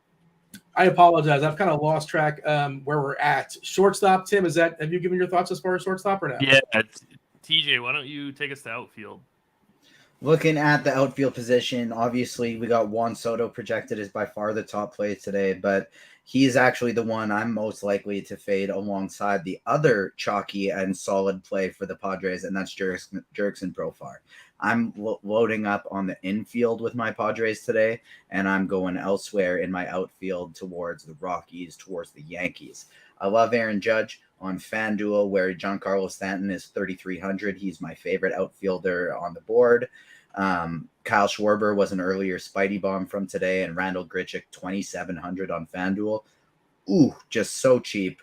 Love so it. Nice. He's projecting, I think, to be the fourth or fifth highest owned outfielder on FanDuel. So I'm big fan of Randall Grichuk, big fan of Mookie Betts, who's only $3,500 on FanDuel today. That's another one of my favorite plays. And Bryce Harper and Mike Trout, those guys are always somewhat interesting as well. I mean, the weather stinks there in Minnesota, but I guess Trout can overcome it, just sort of throwing it out there. We did get a St. Louis lineup, by the way. Edmund Pujols batting second. They want to give him that record, man. And against the lefty and Heaney, I think Pujols is kind of interesting DHing. Probably sticks around, may get pinch run for, but he's not playing in the field for what it's worth. Edmund, Pujols, Goldie, Arenado, Juan Yepes. Ben got some homers earlier in the year. Carlson, Newtbar. Man, I never get this guy's name right. Is it Kniezer? It's not Kniezer. It's like Nitzer. I don't know. Nitzer. I think it's Nitzer. I should know. But I never heard it a billion times. What do you think it is? I thought it was Nizer. It might be that. Yeah. I have a block in my head for that guy's name for some reason. Donovan's batting ninth. Oh, Byron Buxton undergoing season-ending surgery. Their season's over anyway, and that's a bummer. He had such a promising year to start, but injuries always seem to catch up with him. No Dodgers lineup just yet. I would guess that Betts will be in it. I would also guess somebody else sits. Betts did not play yesterday. Just came out. Betts, Turner, out. Will Smith, Justin Turner, Max Muncy, Chris Taylor, Trace Thompson, Vargas, Alberto. So no Freeman. Correct.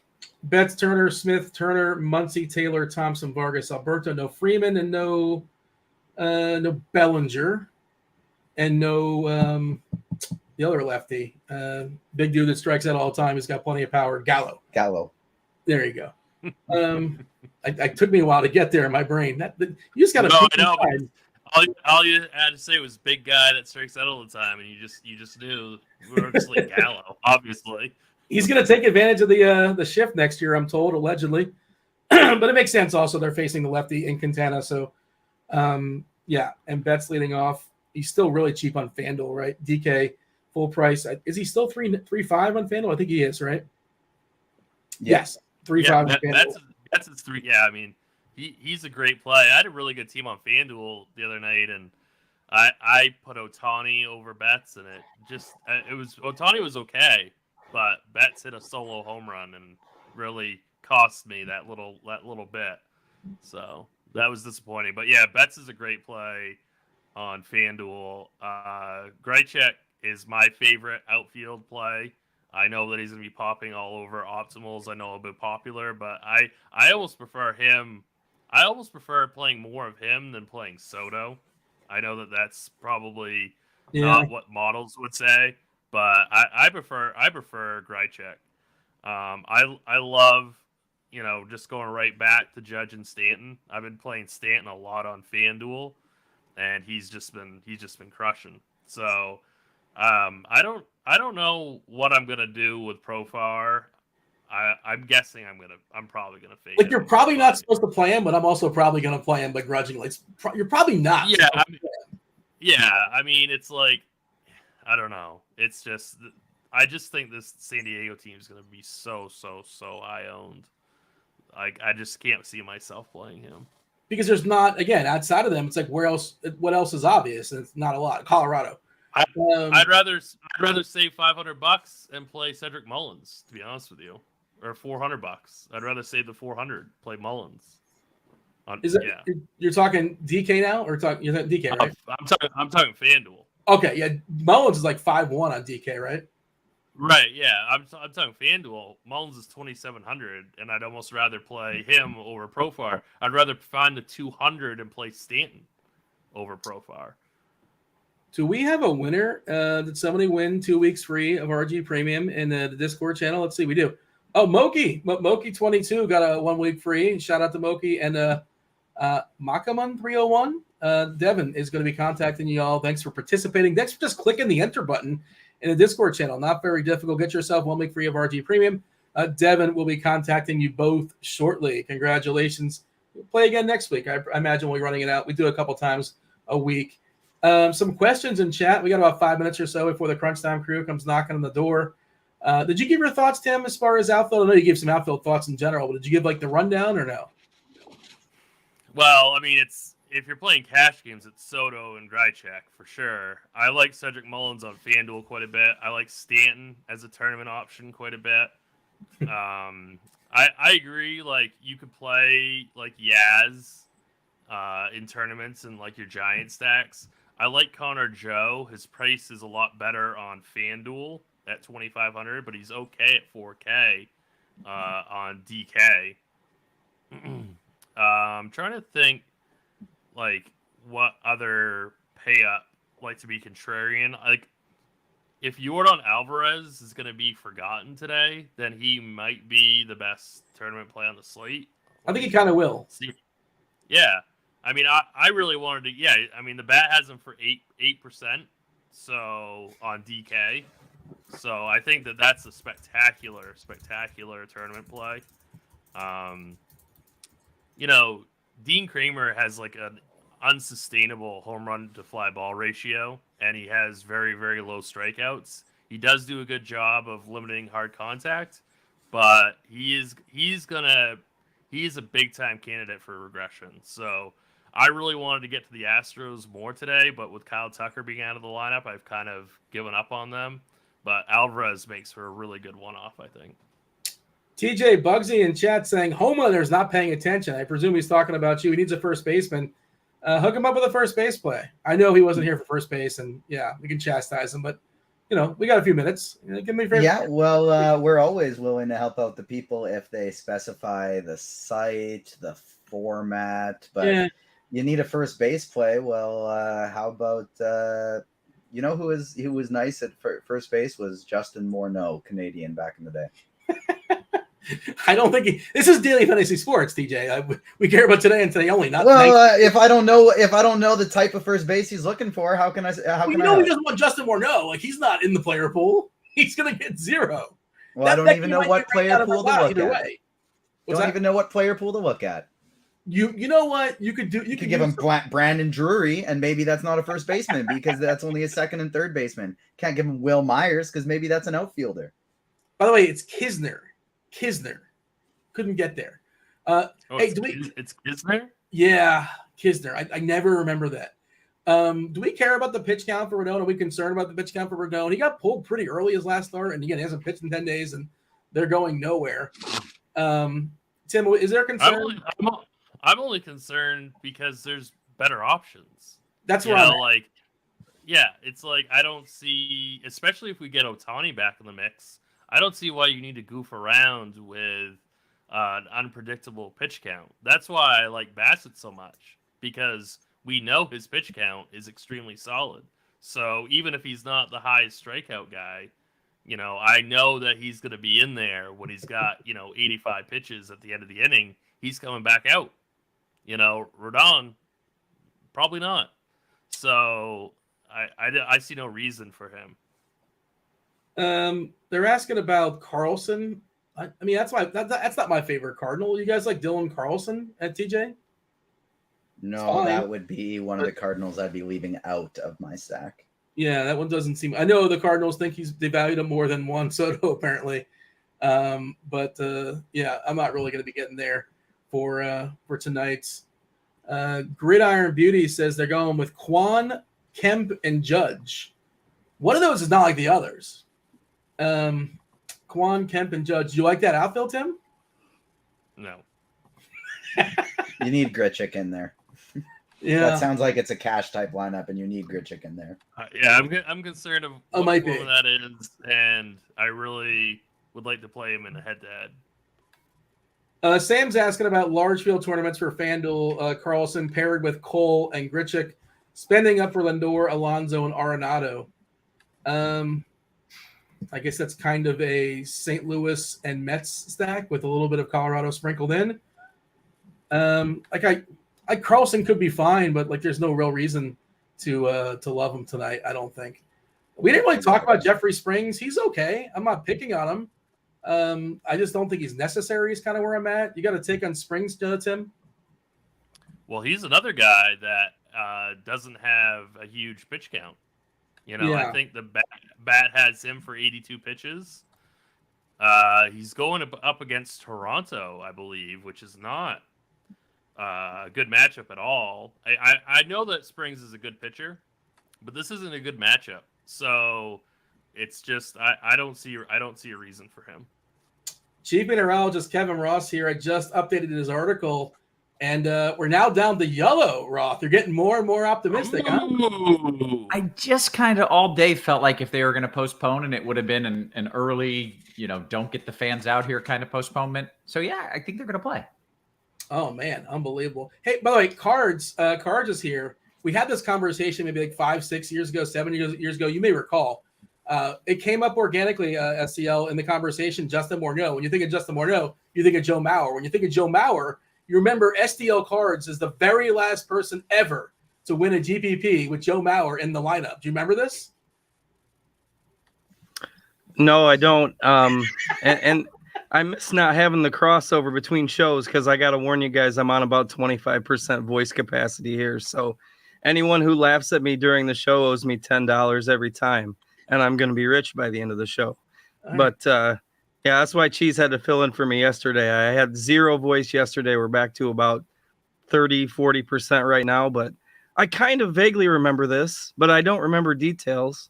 Well, Joe Mauer, good terrible. Well, let me jump in because the three of us were on a show together, and Cards and I were saying to play Mauer, and you said he's going to get 11. I remember you specifically saying if you want 11 points, you can take Mauer.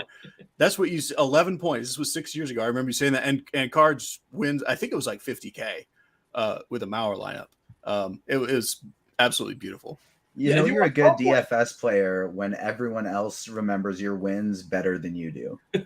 I only remember the bad beats. That's how it works. You only remember the times and you get screwed.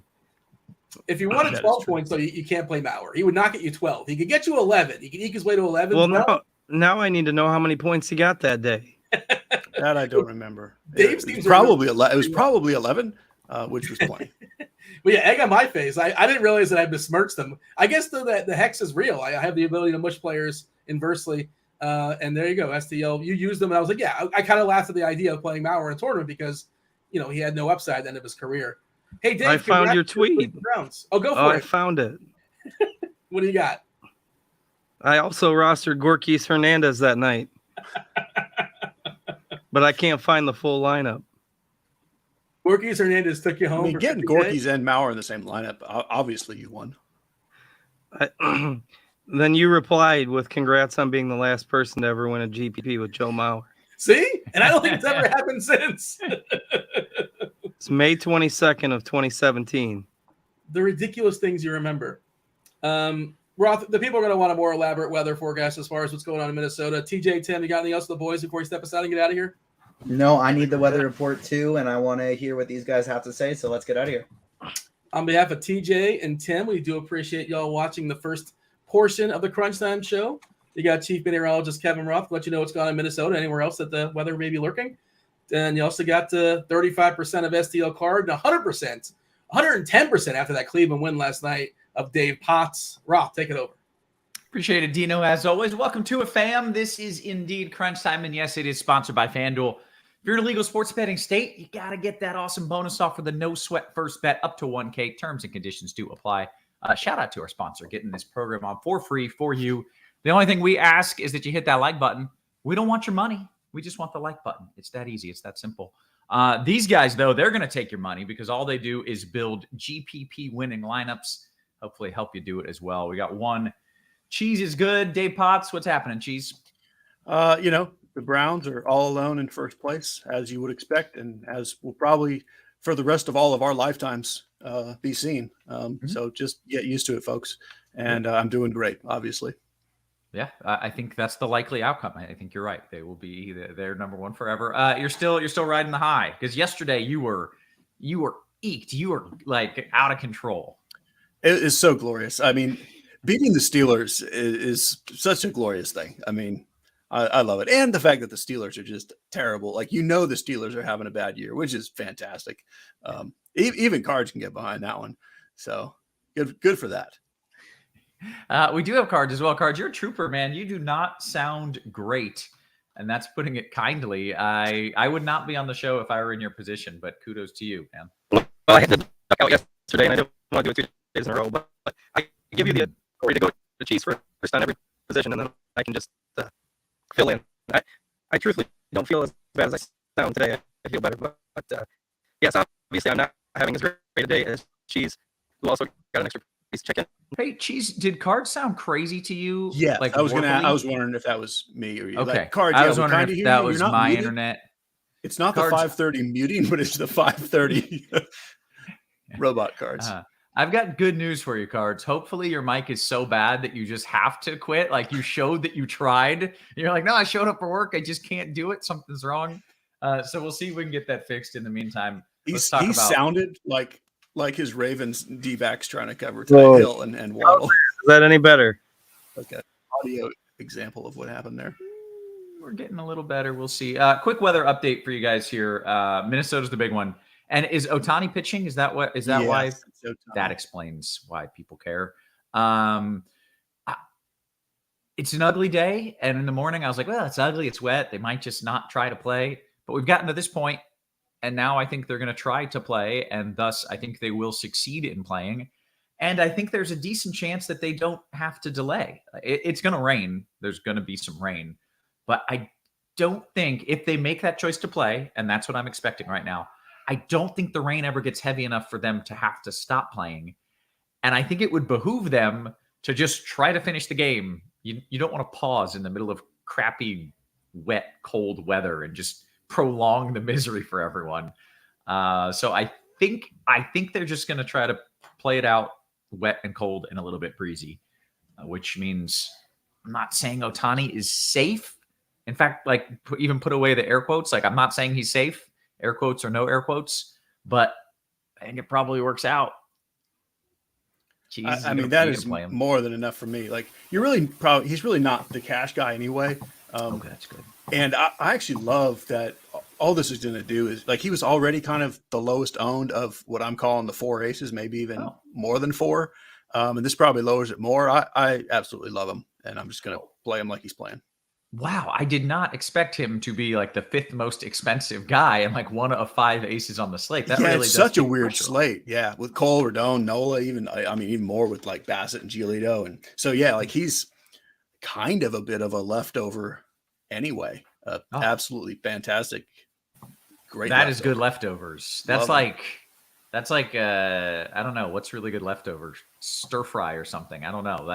That is delicious leftovers. And yes, I do think that you should go ahead and on tournaments, like throw that dart. I like your chances of it working out. So that's essentially it as far as weather goes. In New York, it's cold, but winds are blowing out. So I looked at Weather Edge to figure out, like that's when Weather Edge is at its best, is when it's all right. We know it's cold and that's bad for hitters. And we know winds are blowing out and that's good for hitters. But which wins in the scales of weather? And in general, in 40 games, it has just been a slight decrease to bats in New York with the temperature similar to where it is and the wind similar to where they are at. But Cheese, would you just go ahead and say like pretty close to neutral? Is that how you're playing it? Yes. Yeah. It's not. It's not affecting me either way. And when Garrett Cole's pitching there, and we have Yankees bats to like, and I'm playing them both. Like it doesn't really upgrade or downgrade either of them for me. That's how I have it. Did I just call you Cards, by the way, or did I properly call you Cheese? I don't know. I don't listen to you, Kevin. I don't know. That's what most do. That's the right choice, man. Okay, well, let's give this another shot. We do have STL Cards. We welcome him in all his sickness and robot voiceness. Cards, how are you?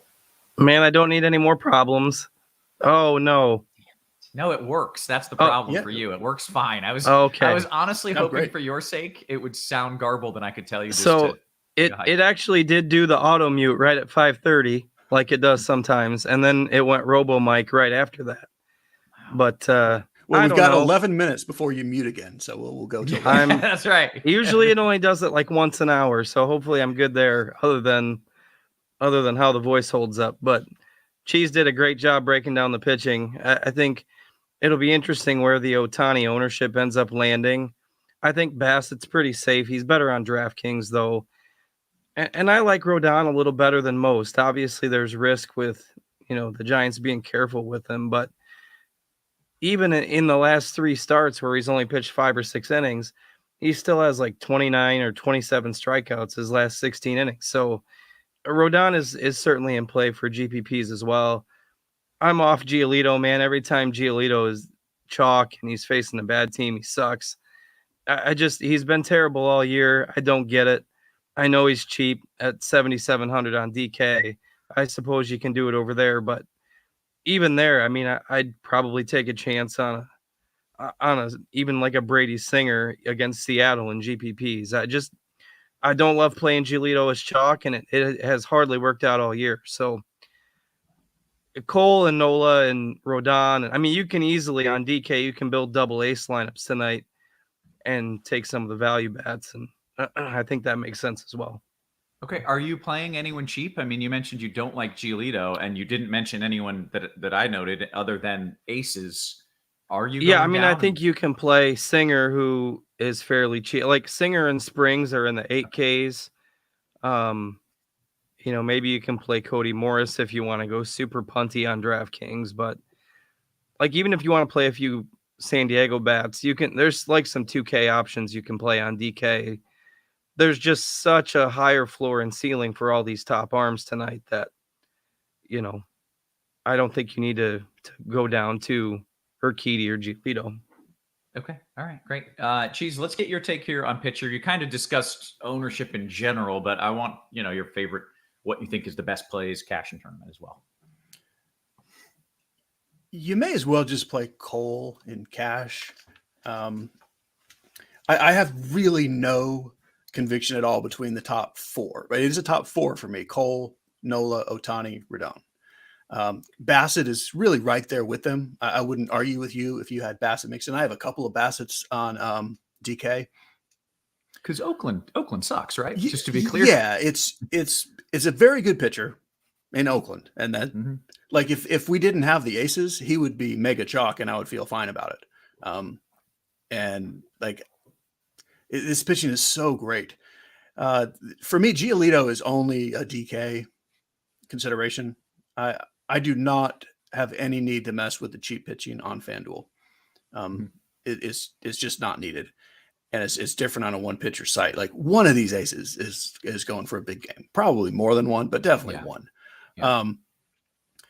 I don't think Giolito's not probably as chalky as I thought he was going to be earlier in the day. When I first opened up the slate and looked at it, I thought I have to fade Giolito at mega chalk. I don't think he's mega chalk.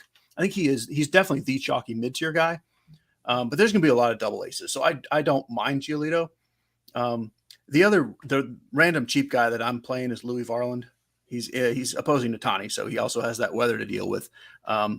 The Angels still do strike out a ton against righties. Both he and Cody Morris have at least some per inning upside, and both have shown at least 80 pitches, and they're cheap enough that but both of them are in my pool to go with an ace and then just load up on bats. Okay. When Card said he wasn't going to play any of the random cheap pitchers, I was going to throw out Varland. He's like, oh, you're not playing some crappy guy like Varland, but actually in play. Yeah, I like Varland. Okay. He's at least potentially a legit major league pitcher. We don't know. He's only made 2 starts, one good, one not so good. We have no idea, but I'm playing him. But I say this every time, but I love guys where they might not suck. We don't know if they suck. That's good at cheap prices. Like, I mean, I would say he definitely doesn't suck. Right. We just don't know how good he is. So the other guy that, I mean, I can't say don't play him is Andrew Heaney. Like he's so good. Like he really is. And the Cardinals, as Justin can tell you, have, fallen off quite a bit, but still the Cardinals are in general against lefties are so good with Heaney being having the lowest pitch count of any of the aces. Like it's really, really far down the totem pole. I wouldn't call you crazy for playing him, but I personally am not playing him. Okay. I need to get like a Cards update and rant on the state of the Cardinals here, but we'll save that for after lock because I only know how they're doing through STL Cards. So in the meantime here, let's talk about some of the bats and some of the stacks. And Cheese, you can lead us off. It seems like there's a good amount of pitchers we will be avoiding based on the amount of legitimate aces out there, but where are we targeting? Yeah. So what's funny is all the pitchers we're not playing are also pretty good. Like there's basically no bad pitching anywhere on this slate. No real gas cans. It's going to make the Padres just so obviously chalky. It's hard to get away from San Diego, but not really that hard. Because there's still I'm looking at the implied run totals here and I see San Diego over 6 and just briefly looking, I don't see anyone over 5. Like I can't quite continue. Yeah, that's a big difference, man. It is. So that's why it's chalk. Even if it wasn't in cores, it would be chalk. Now, while I say there's not gas cans, there are clearly worse pitchers, which is what I'm playing against. My second favorite team is the Rockies on the other side of that game. Like Sean Manaea is not as good as his name recognition, and he's not the kind of guy that's set up to do well at core. So I love the Rockies, and I love the Yankees against Rich Hill. Those are obvious-ish, probably as the top 3. I really like Kansas City a ton against a super low strikeout guy and Marco Gonzalez. Sal Perez and Bobby Witt in particular, probably my 2 favorite plays on the whole slate. You can stack them, you can play them individually, and then they've also got a really cheap bottom of the order. That makes it a pretty easy stack. The Dodgers, I don't know. This is another one where Cards can tell you, like, Quintana's given up 1 home run since June, and like he never gets hit. Like he's just weirdly good. And I don't know, the Dodgers, they're great, but at their prices, I don't love them. I am doing it again, ladies and gentlemen, with the White Sox because I love losing. Like, it's my favorite thing to do. It's in all season, They're so bad. It's crazy. And yet I'm going to keep playing them. And fully plan to completely lose with those lineups. But Eduardo Rodriguez also does not look like his old self yet. So I'm just kind of throwing some in there. The Houston-Baltimore game is kind of random weirdness where both pitchers are just kind of okay, but theoretically should give up a couple home runs. So I'm more picking out one-offs there. Same with the Phillies. And then another kind of random stack would be Tampa. Okay. Very nice cards. Do you want to add some names to that list or take some teams off that are not on your list? Yeah, no, it's a tough night for bats for sure. On Quintana, I mean, no surprise that he's pitched better with the Cardinals defense behind him since leaving Pittsburgh. So I'm indifferent on the Dodgers tonight as well. That lineup just came out. Freddie Freeman's getting the night off, so the lineup's a little bit weaker. It's also a little bit cheaper, so depending on how you want to look at it. But the Coors game is the top one. The Yankees are fine. I don't know if Cheese mentioned them. The Giants I like, except you got to worry about the pinch hit risk with their guys. I don't mind the Angels. We don't know what we're going to get out of Varland. So on a night that's thin for offense, I think the Angels are fine. And I like the one-off power bats from the Phillies that Cheese mentioned as well. So that's my list. Okay, excellent. Also, this just a little random note. This is like Narrative Street, only weather narrative. It is apparently Fan Appreciation Night at Target Field, and it just seems really unlikely that they would have everyone come out for Fan Appreciation Night and then postpone the game and send everyone home, right? That just seems like you can't do that on Fan Appreciation Night of all nights, which probably shouldn't matter in the grand scheme of things, but does make me like the game even a little bit more. All right, let's go position by position. Let's start talking catcher. Cards, do you really want me to start with Cheese on every position? Because I very much so can do that. I do, yes. Yeah, okay, that works. Cheese, let's start at catcher, and then we'll get some GPP takes from cards guys that aren't mentioned maybe. Sure. So I mentioned it with the Royals. Sal Perez is arguably my favorite play on the slate. I love him on DK and even on FanDuel. He's cheap. I love him at first base. Diaz and Nola and Coors are probably the chalk because they're cheaper than like Perez, Will Smith, and Real Muto, who are the spend ups. Out in tournaments as one-offs, like I don't mind Diaz, but if I can find a way to spend up, I really do want to do that. Or even then just go cheaper. I'm playing a little bit of Bethancourt for 2,800. But for the most part, I want to try to get Sal Perez and or play someone in my stack. Okay, cards. Yeah, Diaz is hitting cleanup for Colorado, so that's going to send his ownership through the roof. And I'm fine with him. I mean, at that price on DK. But I think Will Smith and Perez are fine if you've got the salary to spend up. I just don't know if this is necessarily the position that people are going to be primed to spend up on because we're likely spending up at pitching. You've got the big Padres bats at other positions. So I find myself going a little cheaper here with Diaz or with Trevino from the Yankees, I think is in play tonight at 3K. So those are my additional options there. All right, Cheese, take me catching up on when Cards is Robot Mike in a YouTube chat, and he had preceded it by saying I don't sound good, and then he started talking. For a second I was like maybe my voice is just that bad. How sick is he? It's so funny. Everyone's like, wow, he really does sound terrible. Don't make me laugh. That's gonna make it worse. Oh man, I'm just catching up. That was fun. I'm not gonna look at it till after the show. Jeez. I don't want to laugh. Cheese, take me to first base. Yeah, the sites are pretty different. Like there's several like positional guys who are completely different at different places. Like Brandon Drury, right off the top. He is first base on DK and second and third on FanDuel. We also have salary differences where Rhys Hoskins at 31 on FanDuel, I think is a fantastic play. He's not expensive on DraftKings, but it's not at 3,100 you can play $3,100 bats everywhere and play aces. my favorite, not quite cheap, but cheap-ish, is definitely Mountcastle on both sites, especially FanDuel, but both sites I like him.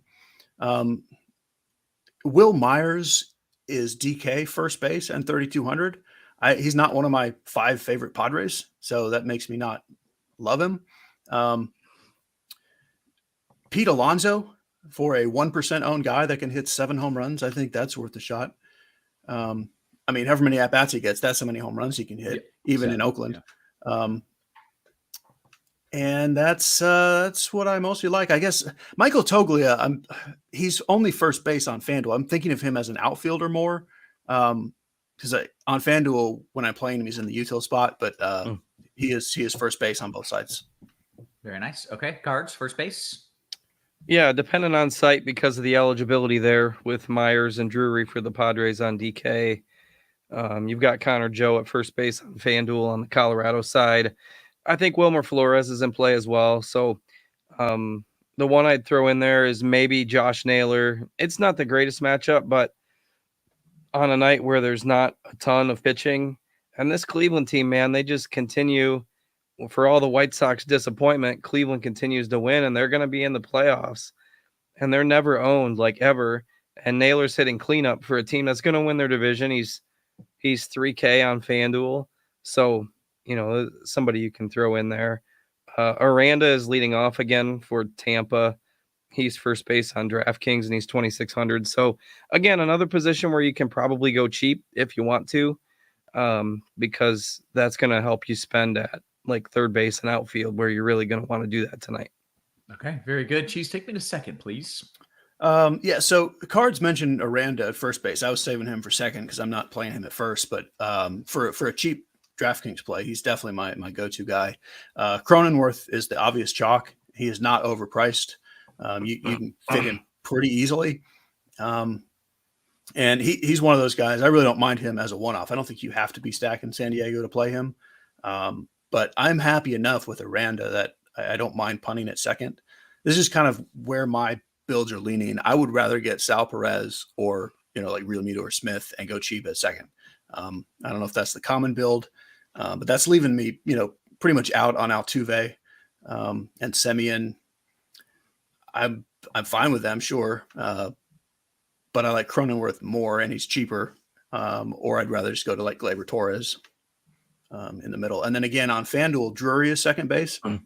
So the thing I like to do on FanDuel, it's not going to be sneaky because they're the Padres, but Cronenworth, Drury, and Machado together takes up second, third, and the util. So I'm not sure that will be the go-to San Diego build-around group, but I do like playing the three of them together.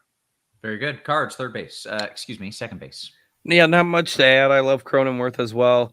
Maybe throw Jose or Javier Baez in there on FanDuel if you want to go against that Giolito chalk. If Baez gets a hold of one, it can still go a long way. He's 2,700 on FanDuel. Otherwise, this is a position where I've got a pretty narrow pool, and I kind of agree with pretty much exactly with the way that Cheese broke it down. So we'll save my voice at this position. Okay, very good. Cheese, take me to third. Quick note that Nadja in the YouTube chat says, in all caps, Cheese, it's Victory Friday here in Cleveland. Oh, absolutely is. It's victory season. Like that. It's gonna go on. Victory season. All right. So obviously Manny Machado, and because of Manny Machado, like Jose Ramirez is going to be really underowned. Bregman, Bobby Witt is more shortstop for me, but and then the cheap guy. So Machado high, and then Aluris Montero will be the go-to cheap guy. Those Coors Field bats will take up so much of the ownership that anything else you want to do is a little off the board. Just in general, I like spending up at third. We run into just a whole bunch of cheap giants on FanDuel. I don't have any issue with Longoria and Flores, but I also don't love them. Even JD Davis is there too. I would rather just try to get up to Montero or like Josh Donaldson at 3K. Okay, great. Cards, I want your thoughts. And Cheese, are we locking at the top of the hour instead of 5 after? It should be 5 after. Yeah, it's 5 after. All right. I was looking at the Houston-Baltimore game, and maybe I just wasn't squinting good enough. All right, Cards, continue. Third base, please. Yeah, I agree. Spending up for my Machado is a priority for me. Cheese mentioned him at the end, but I do like Donaldson in tournaments. I mean, you got a 40-plus-year-old kind of soft toss and lefty. Rough night for him potentially against those Yankee power bats, which, mind you, MLB does these Apple TV games on Fridays. Roth, are you familiar with this? No, God, no, I am not. What, you can only watch the games on Apple TV, which means you have to have an Apple device. I've heard Right, some it's complaining. Yes. It's about as annoying as the Thursday Night Football thing. Anyway, the Apple TV only games tonight are the Yankees, and then the second doubleheader game is the Cardinals. Can you imagine if Judge hits the home run tonight, and then Pujols happens to hit 2 home runs to get to 700, and these games are only on Apple TV Plus? People will be so pissed. Yeah. But anyway, that just popped into my head when I was thinking about the power bats for the Yankees, and I looked at the schedule. That's neither here nor there in terms of Donaldson, but I like him anyways. And the cheap guys, I mean, Montero is the go-to. Another position where you probably don't need to get too crazy with your player pool. Okay, very good. Cheese, let's take it to shortstop, please. Yeah, we're all just getting Steve jobbed on this, trying to watch Aaron Judge get that homer, and it's not going to happen. Hey. Oh, stop. Bobby Witt. I mentioned him with Perez. These are my favorite plays. I love Bobby Witt at shortstop. Because Ha-Seong Kim is cheaper, that's your chalk. But that is not fantastic chalk. Trey Turner, not really spending out. I mean, sure, you can always play him, but a little interest in Corey Seager and Wander Franco. And then Cards mentioned Javi Baez at second. I would probably prefer to play him at short. That's where he is on DK, but even on FanDuel, just because he's like cheap. And the other guys I like, you got to kind of mess around with the lineup to get up to like Witt at being 37 and Seager at 38 is just tougher than I want in some lineups. But ideally, give me Witt or pivot to, I guess I'm going to say Seager, but it's not a very deep position, and I don't love it. Okay, Cards, what are you doing at short? Yeah, it does kind of stink tonight. I do add that Tovar for the Rockies is 2K on DraftKings. Yeah, I forgot to say that. So, if you want to totally punt on DraftKings with the value of that 2K price point, I think it does make sense tonight. Not a lot of nights where that does make sense at short, but given the nature of this slate, again, with the high dollar pitching and what we're about to get to, the high dollar outfielders, I think it does make sense. You got Kim on FanDuel, and I'm fine spending up with Trey Turner if you want to, but I just don't think that's the optimal use of spend up dollars tonight.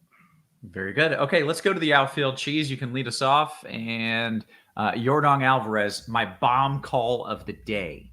Yordan. I like that. So I like Judge and Alvarez better than Soto. Of course, you can play Soto and Coors, and you should, but give me Judge and Alvarez first.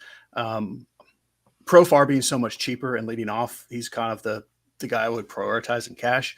Harper and Schwarber, I like quite a bit. The Rockies outfield is cheap-ish and all have home run power, especially on FanDuel. These guys are free, but even on DK, like 4,100 for Grichuk, and Toglia is cheap. Even Bouchard.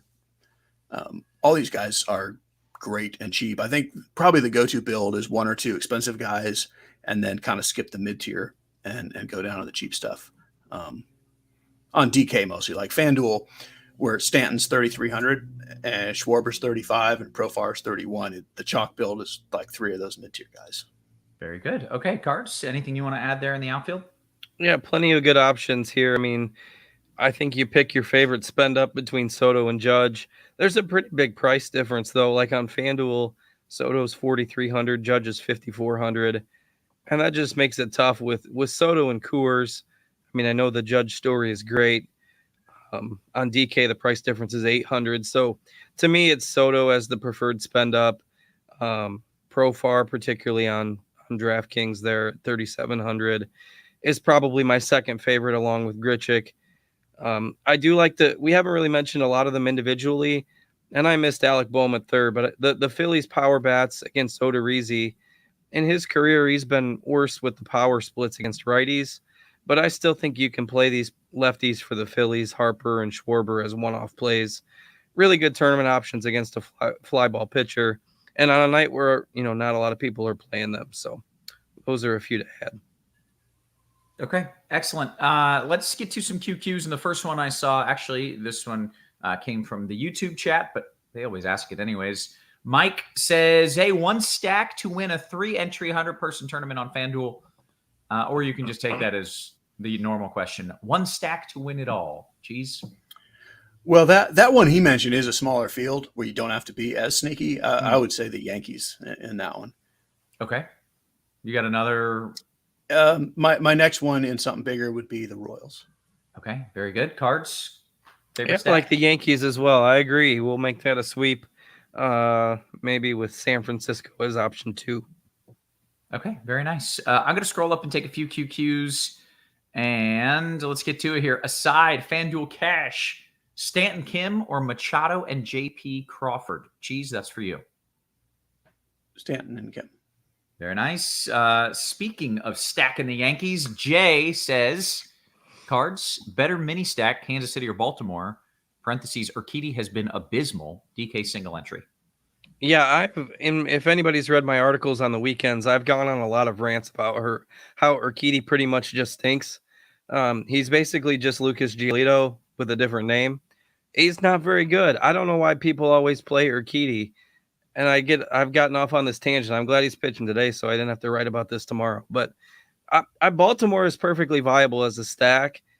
I didn't pick a whole lot of them out individually, but I know Cheese likes the Royals a lot. I think I'd probably still give them a slight lean, but I do give brownie points to the listener for agreeing that Urquidy is not very good.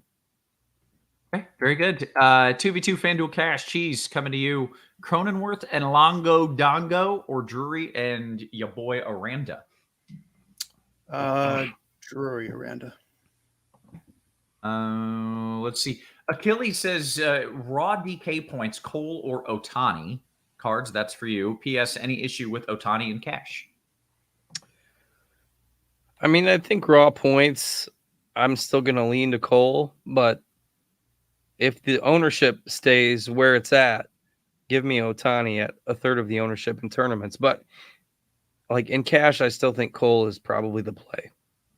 Okay, very nice. Okay, Rocky Raccoon says, Hey, Cheese, do I go with Profar and Wiz Wit or Lil Kim and Schwarbombs in a 5-man San Diego stack for a large DK GPP? That was mid-season form there from Rocky Raccoon. Yeah, I do like both. I would go Profar and Wit personally. Okay. NBA DFS cards. This one's for you. FanDuel Cash question. Judge and Longo or Machado Betts? And P.S. I could play Schwarber instead of Betts if you prefer that. What was it? Was it GPP? It was FanDuel Cash. Judge Longo or Machado Betts / Schwarber? I'd play Machado Betts and Cash. Very good. Okay, DK Cash. Cheese coming back to you with a question from Achilles. Is this like his 4th question? I'll allow it. He's a nice guy. All right. 3v3 in a way, Cheese. DK Cash, Cole and Nola / Grichuk, or Otani and Diaz / Profar. Or maybe it's Cole and Nola with Cole and Nola with Grichuk or Otani, Diaz, and Profar. Is that the question? I guess so. Cole, Nola, and Grichuk would be the answer. Okay. There was like slashes and hyphens and all kinds of bizarre symbols that I wasn't quite sure how to read that. Okay, Michael says, FanDuel cards, any preference between Rodon and Bassett? Yeah, shout out to Ryan Johnson in the YouTube chat spamming that the Cardinals are going to lose to the Phillies in the wild card round. Karma is totally going to bite you now. Who was the other one besides Bassett there? It was Rodon or Chat Bassett. 69XYZ could hire Ryan Johnson. They do basically the same job. Totally. I like Rodon. Bassett probably is a little safer, but I do like Rodon tonight. Okay, DK Cash, Cheese, Machado or Arenado? Machado. FanDuel single entry, small field. Cheese, coming right back to you. You said ideally you don't like stacking versus Gonzalez, but do you mind Olivares, Massey, and Perez as a mini stack? Last pieces. Massey is not in my field in my pool for a smaller field, like a single entry thing. I don't mind a mini stack, and if that's just what fits, it's fine. Okay. But I don't have any massy outside of like a big MME thing. Okay, great. Fick says DKGPP cards. You want Bassett, Bethencourt, or Giolito and Rutschman around cores? The first one, because I don't like Giolito. Right, we're anti-Geo here. Cheese, who's your preferred spend down at SP2 if you're punting between Morris and Varland? Thank you, sir. Varland. Very good. Gregorius, DKGPP. Williams or Anderson last piece is a cheap outfield of cards? Let me look at the. We're all wondering who this is. Yeah, I'm spacing on. I'm not sure that's a real question. I don't think it is. I'm like it seems like names there should be, but I don't know that. I think they're trying to trick me because my brain isn't working at full strength right now. But I don't think that's a real question. Okay, it's like if you're gonna do the trick thing, it has to be funny. You can't Williams and Anderson. That's the most common names. Like in the I world. don't place a Williams or an Anderson right now, but I'm. Yeah. I mean, there could be one on the slate that I'm not thinking of, but I searched both names in the lineup HQ and didn't get anything. So okay, all right. Let's keep rolling here. Cards. This one's for you then. DK Single Entry. Finishing off a Yankee stack. Does playing Marwin Gonzalez to get Sal Perez a smart move, or should I just play Trevino and Drury? Thank you.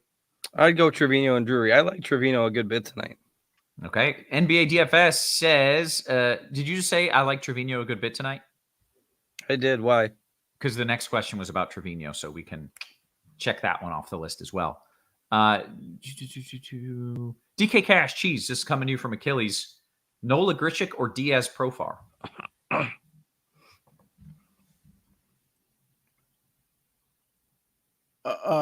Nola Grichuk. Yeah. Very good. CLT Go Blue cards. DK Single Entry GPP. I'm playing a Colorado stack. Are you okay with these min-priced bottom of the order hitters like Sean Bouchard or Oliver Closeoff? Hey, see that? At least you tried there with Oliver Closeoff. That was good. Well, Bouchard is a real guy. I think he's fine if you need the salary relief. But I do like Jared Kelenic a decent amount. This is a top prospect for Seattle that didn't do good his first time up, and then they sent him down. They brought him back the other night. He hit a home run yesterday, I believe, and he's still min price everywhere. So if you need a punt, the guy with some potential upside, I would go for him tonight. Okay, very good. We're very quickly approaching the lock, and we just caught up on all of the questions in the Discord. If you're on the YouTube and you're asking questions, I want to get to those, but I got to do the Discord first. So join the RotoGrinders Discord, then I'll get to your questions. It's that simple. That's what you got to do. Also, if you're watching on the YouTube, hit that like button. This is free content from a man who is a literal multi-million-dollar winner, from a guy who's half dead at the bottom of the screen there. He showed up to work. And from an actual atmospheric scientist giving you weather breakdowns. I have a master's degree in meteorology, and I'm telling you if it's going to rain in Minnesota. That's amazing. That's worthy of a like. So hit that like button. I'm catching up on that.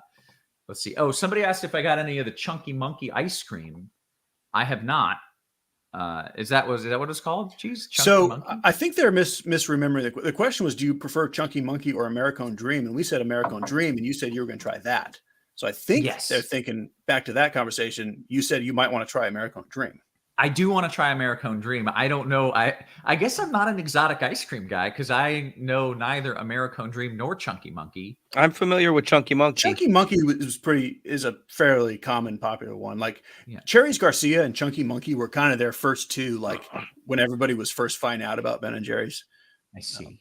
Okay. In Texas, you have to eat Bluebell ice cream. Do they even sell that where you guys are? Oh yeah, that's an Alabama thing too. Yeah, it's like probably a deep South kind of deal, but it's just it's normal. They don't have fun, there's nothing fancy. Fantastic. It's totally fine because it's ice cream. Right, but like if you don't get that in Texas, people stare at you like you're a freak. Like you have to get that particular ice cream in Texas. I don't know why. Not my favorite, but I'm married to a Texan, so that's what I got in the house. Cards, if you could save 2 or 3 sentences, I want to save your voice here for the state of the Cardinals. Are they in trouble? Are they falling apart? Is it a meltdown? What's wrong? Yeah, so on Saturday, the second game of their doubleheader on Saturday. They won 1-0 in 11 innings on an error. So, and that, remember, in extra innings, you start with a guy on second base. Right. And so they moved him to third, and then he scored on an error. So they scored 1 run in 11 innings, but they didn't really score. It was free run. So they did not score for 11 innings, essentially, on Saturday. They got shut out on Sunday. They had Monday off. They got shut out on Tuesday. They got shut out on Wednesday. So they went like 5 days without scoring a run. Mind you, super fan here, I've felt like crap all week. And it's the worst time for your favorite team. They could at least do something to make you smile when you're not feeling well. You know, like Cheese, man, he's got all his glory. I'm sitting over here all jealous because he's getting extra pieces of chicken and the Browns are winning and the Cardinals can't score a freaking run.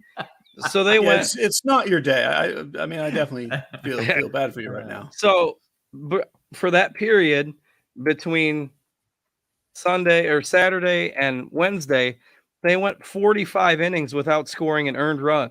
The only run they scored in 45 innings. That's 5 games, Roth. 45 innings is 5 full games. They scored 1 unearned run in 5 games.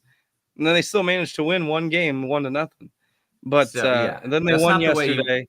They won yesterday. They got a grand slam. So they still, it would take a complete collapse for them to not win the division. They're still, 7 games ahead with 12 games to go. So they should be fine. Into the playoffs like this, right? And they're going into the playoffs. Hopefully they figure it out, before they get in the playoffs. You don't want to be going into the playoffs like this.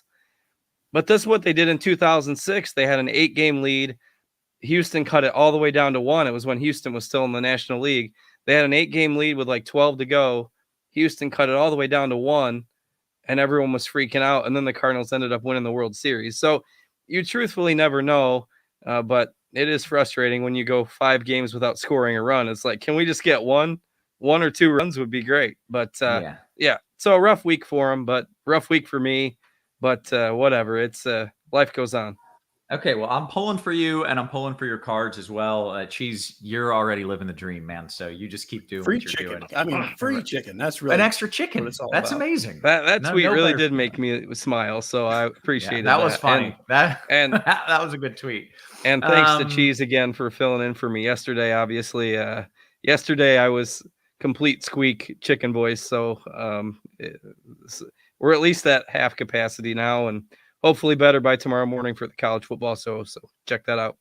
Okay, on the road to recovery, and we are going to get on out of here. So for Cheese, for Cards, for our wonderful production crew, always working hard behind the scenes, guys, we appreciate you. We love you, and we will catch you tomorrow.